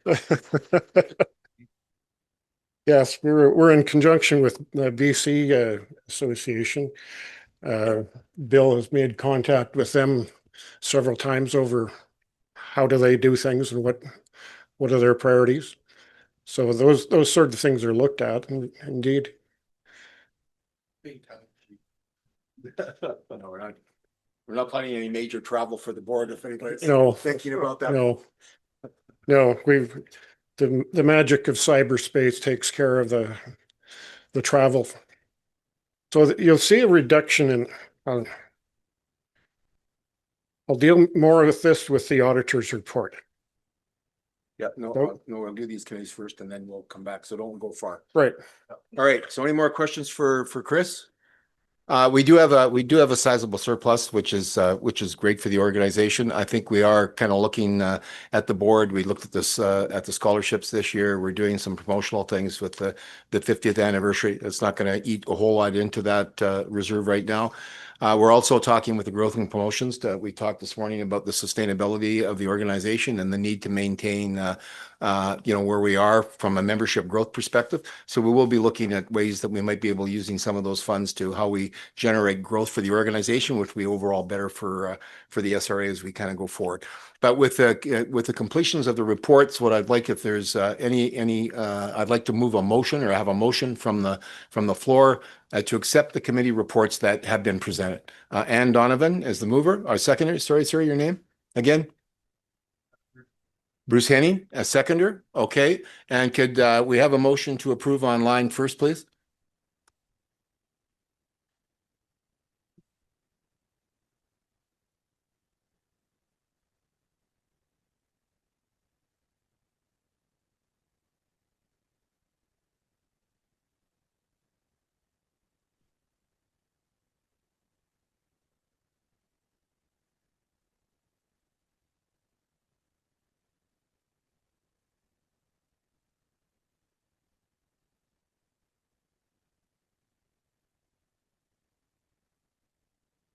Votes in.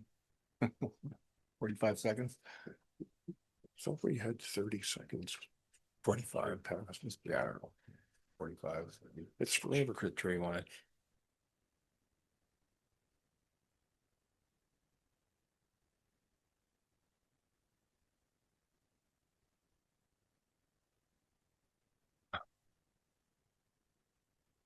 Well, all right. Could I get a vote from the floor? All those in favor of accepting the committee reports as presented? All right. Thank you. Anybody opposed? Poll results? All right. Can I get a hand of applause for the chairs for the committee reports? All right. Thanks very much. I want to turn it back over to Chris now, who's going to go over the auditor report and the financial statements that were included in the annual report. Chris? Okay, we're back on. My role today is to distract you from page 19. The auditor's report, clearly the cut and paste fairies were hard at work, and it's wrong. The auditor report itself is correct, and you'll see on page 21, the auditor expresses the opinion that all of the reporting is accurate and according to accounting standards. So we have, as you pointed out, we have revenues of 230,000, expenditures of 94,000. And that is artificially low compared to other years. In other years, we've done studies, we've had coordinated advertising campaigns, we've had other things that we spent money on that didn't happen in 2024. It is happening in 25. So that will be reflected next year. Are there any questions?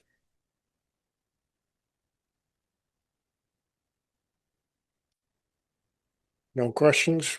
All right, can I ask for a mover to approve the auditor's report and the financial statements as presented? Sorry, Erwin, and the seconder? Bruce him again, all right. And could we have the vote online? Yes or no, please?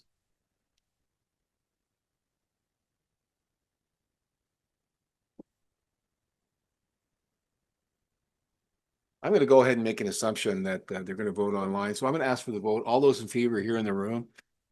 All those opposed? Okay, thank you. We'll see what the poll says. Hopefully they weren't unduly influenced by us.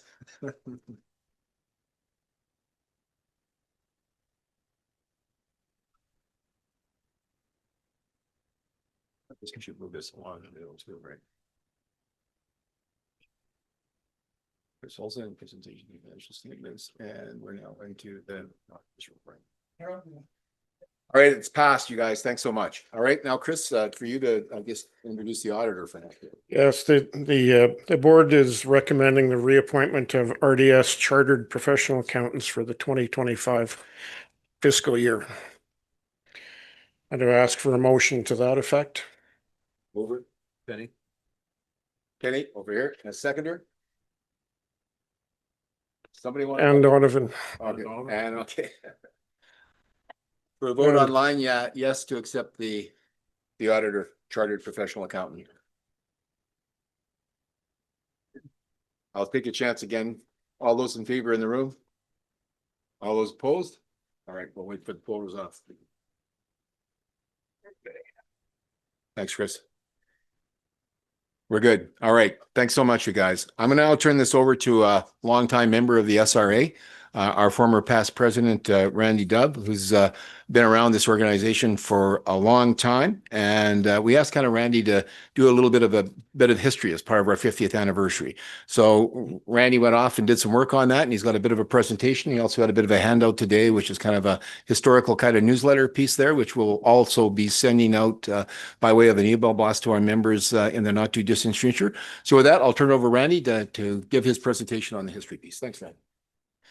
Thanks, everybody. I realize I'm keeping you from lunch, so we'll move this along. You do have this copy on your tables. This is like a special newsletter that was produced for this occasion.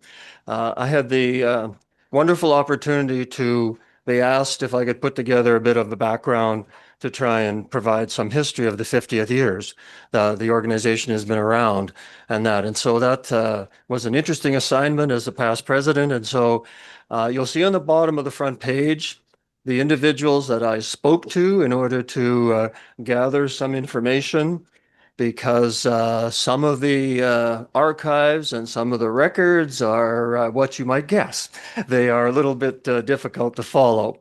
And of course, with an organization that started in 1975, you can well imagine that the founders from that era are no longer with us.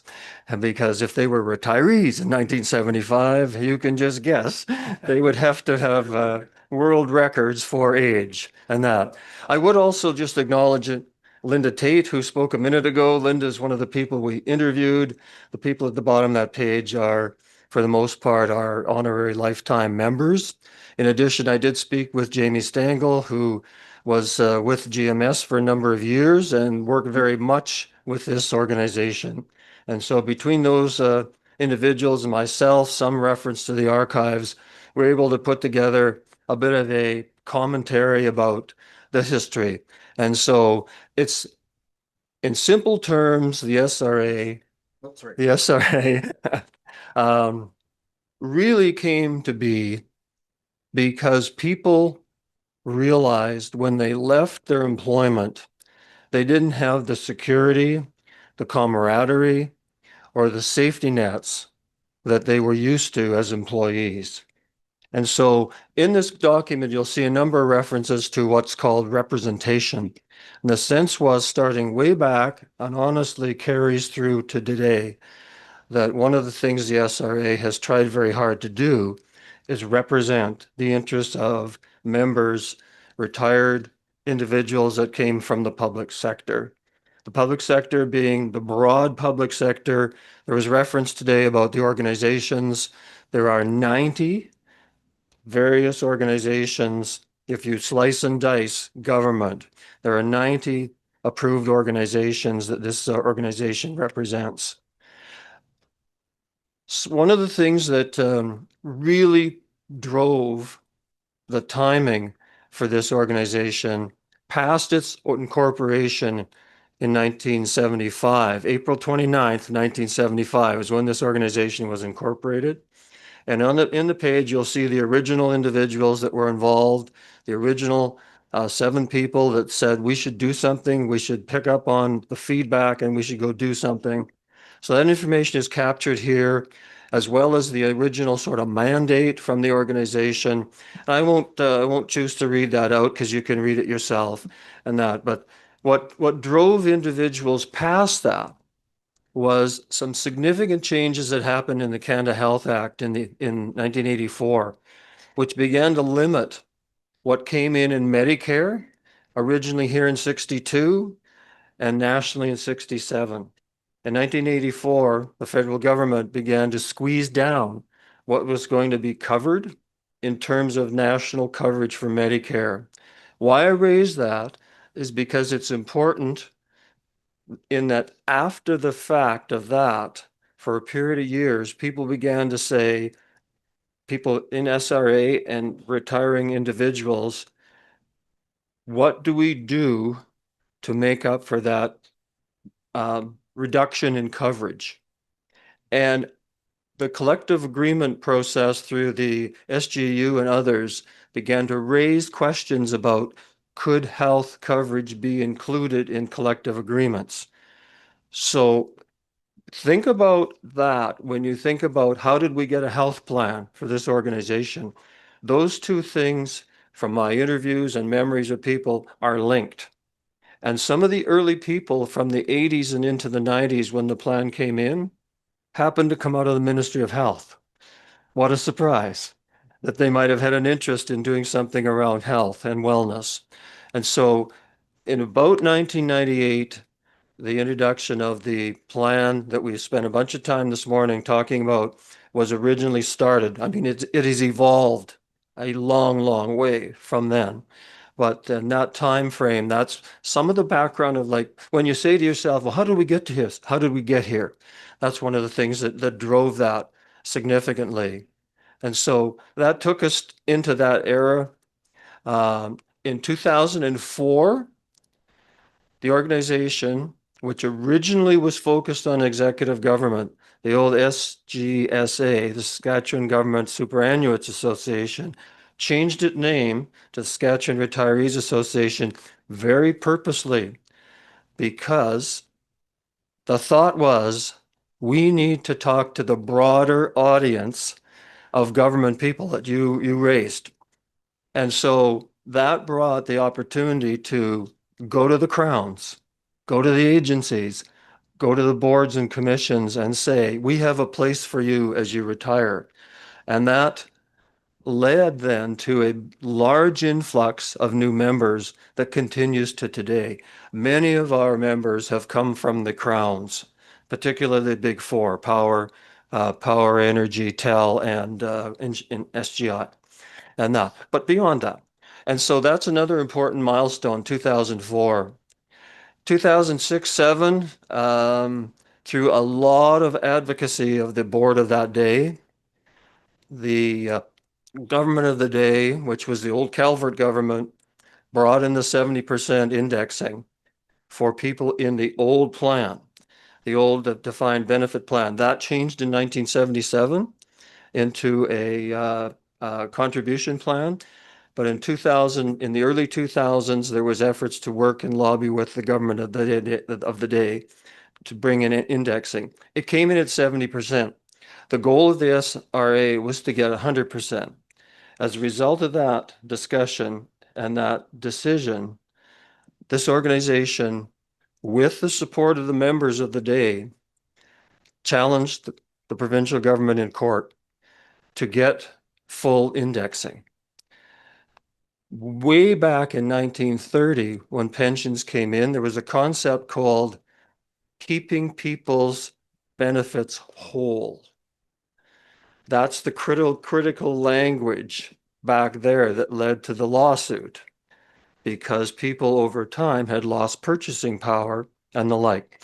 And so now that, to your point back here, $750,000 were spent of member money on that through the original lawsuit and the Court of Appeal, both of which were lost. So the question that came back was, would the organization go to the Supreme Court? And the view of the day was, in terms of what had happened, the fact that the provincial government was offside, and the fact of what it might cost the organization to take it to that extent, or whether the Supreme Court would even hear it, the decision was to move on. And so the 70% stays in place now. Of course, for many, many people that are now involved with this organization, you are in the new plan, and this doesn't even apply any longer. That group is shrinking, of course, age and time. People in the old plan are becoming fewer and fewer. In the material, there's talk about the transition. I talked about that. That's the 2004 shift in the name in that. And then there's some talk here about modernization. As you know, over time, people change on the board, composition of membership changes. And so there's a period of time where we did a number of things to modernize with the new name. We changed, we put the newsletter back into place.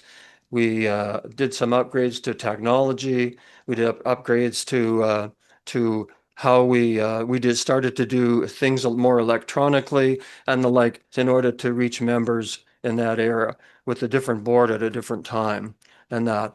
And continued to work all those years with GMS. I've had a long relationship with GMS in terms of the benefit side, and continued to build that relationship. And that started conversations with what was PIBA, now Planera, in that era, to say, like, we have a plan, we have an interest. John's comments about trying to get some representation for retirees on the PEP board was started in that time. It's still alive, it's still important. And we may come to you in terms of some lobbying to try and see if we can get that across the finish line, because it really does matter. There's a lot of opportunity there for people to be represented there and that. So I think with that, I won't say too much more. I would say read this at your pleasure. We will put it online for others that aren't with us today, and that. And this is very deliberately designed to sort of take you from the past through the transition and to today. And so that is quite deliberate in terms of how we're looking at this. So I thank the SRA for the opportunity to participate on this. And I really appreciated the chance to try and draw on the memories of people who are still with us and still represent a good part of the history, to bring this together so that we've got some effort to provide a quick snapshot of where we started, how we traveled, and where we are today. So the future is bright. There's opportunity. The growth continues, and it's exciting times for this organization. Thank you.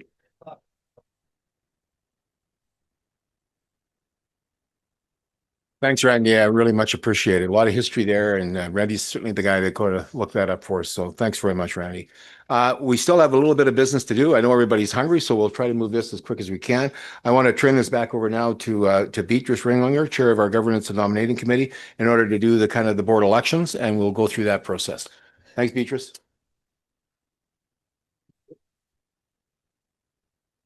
Do we?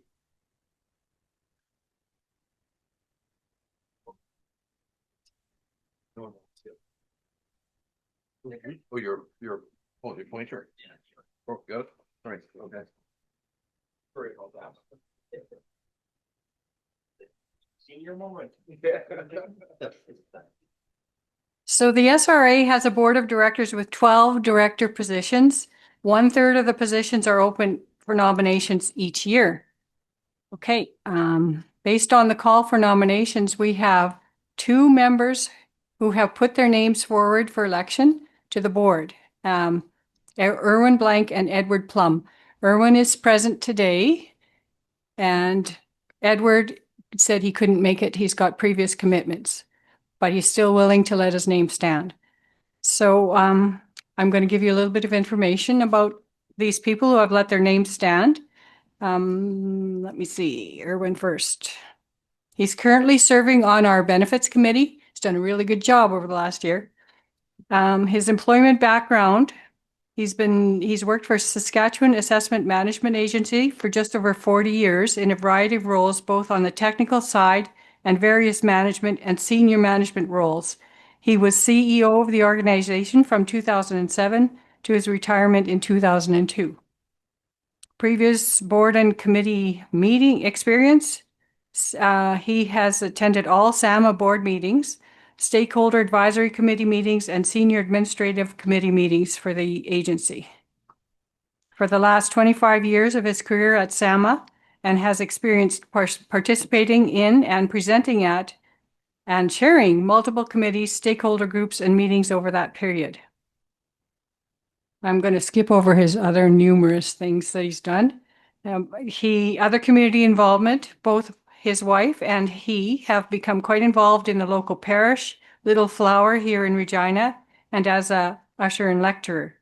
In addition to that, he's the chair of the Parish Finance Committee and several other goodies. Okay. He's qualified. He's qualified.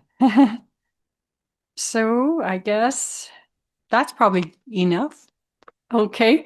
Do you want to stand up and show your face to the people? Okay. So do you think you know enough about Erwin? The other person that's let his name stand is Edward Plum. I don't know if anybody's familiar with him. I don't know. He's worked for Sask Power from 1978 to 2019 as the senior business advisor to operations and vice president when he was retired.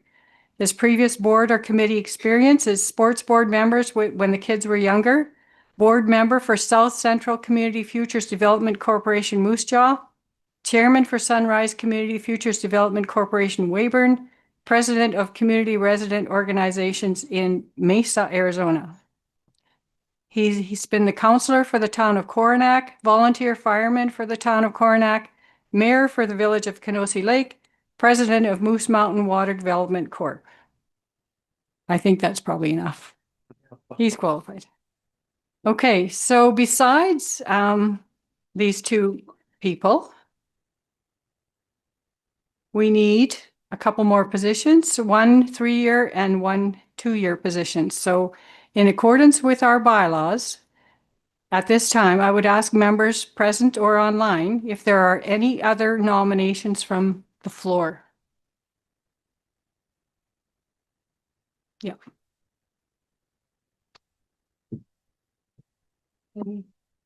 Nothing online? Second call, I ask the members participating if there are any other nominations from the floor.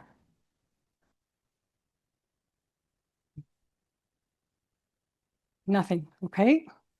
Third and final call, I ask the members participating if there are any other nominations from the floor. That's your last chance, folks. With no additional nominations as the chair of the Governance and Nominations Committee, I now declare Erwin Blank and Edward Plum acclaimed as directors to the SRA for a 3-year term. We'll continue to ask for members of the board to fill these other 2 positions and committee volunteers for if anybody wants to step up and help out with the committees, just say what they want to do and how they're qualified. Okay. All right. Welcome to community board member. Erwin. Thanks, you guys. All right, we're getting close to the end here now, and we have a couple of comments before we go. Before closing today, we take a moment to express our really gratitude and appreciation for three individuals whose dedication and leadership have really helped SRA over their terms.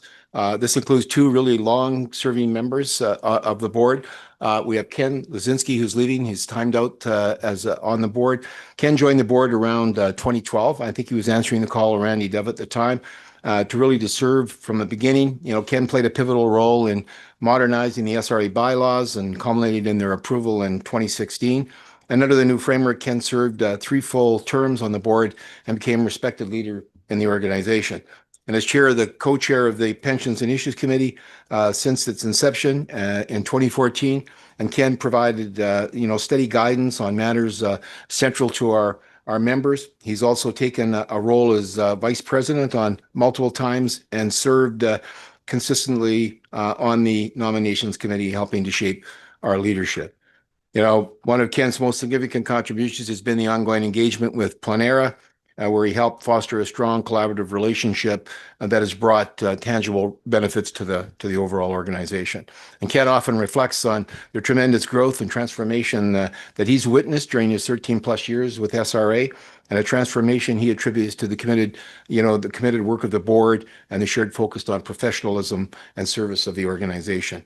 And we're grateful Ken will remain involved with governments and nominations committee and the Pensions and Issues Committee, continuing to share insight and experience. So Ken, good luck.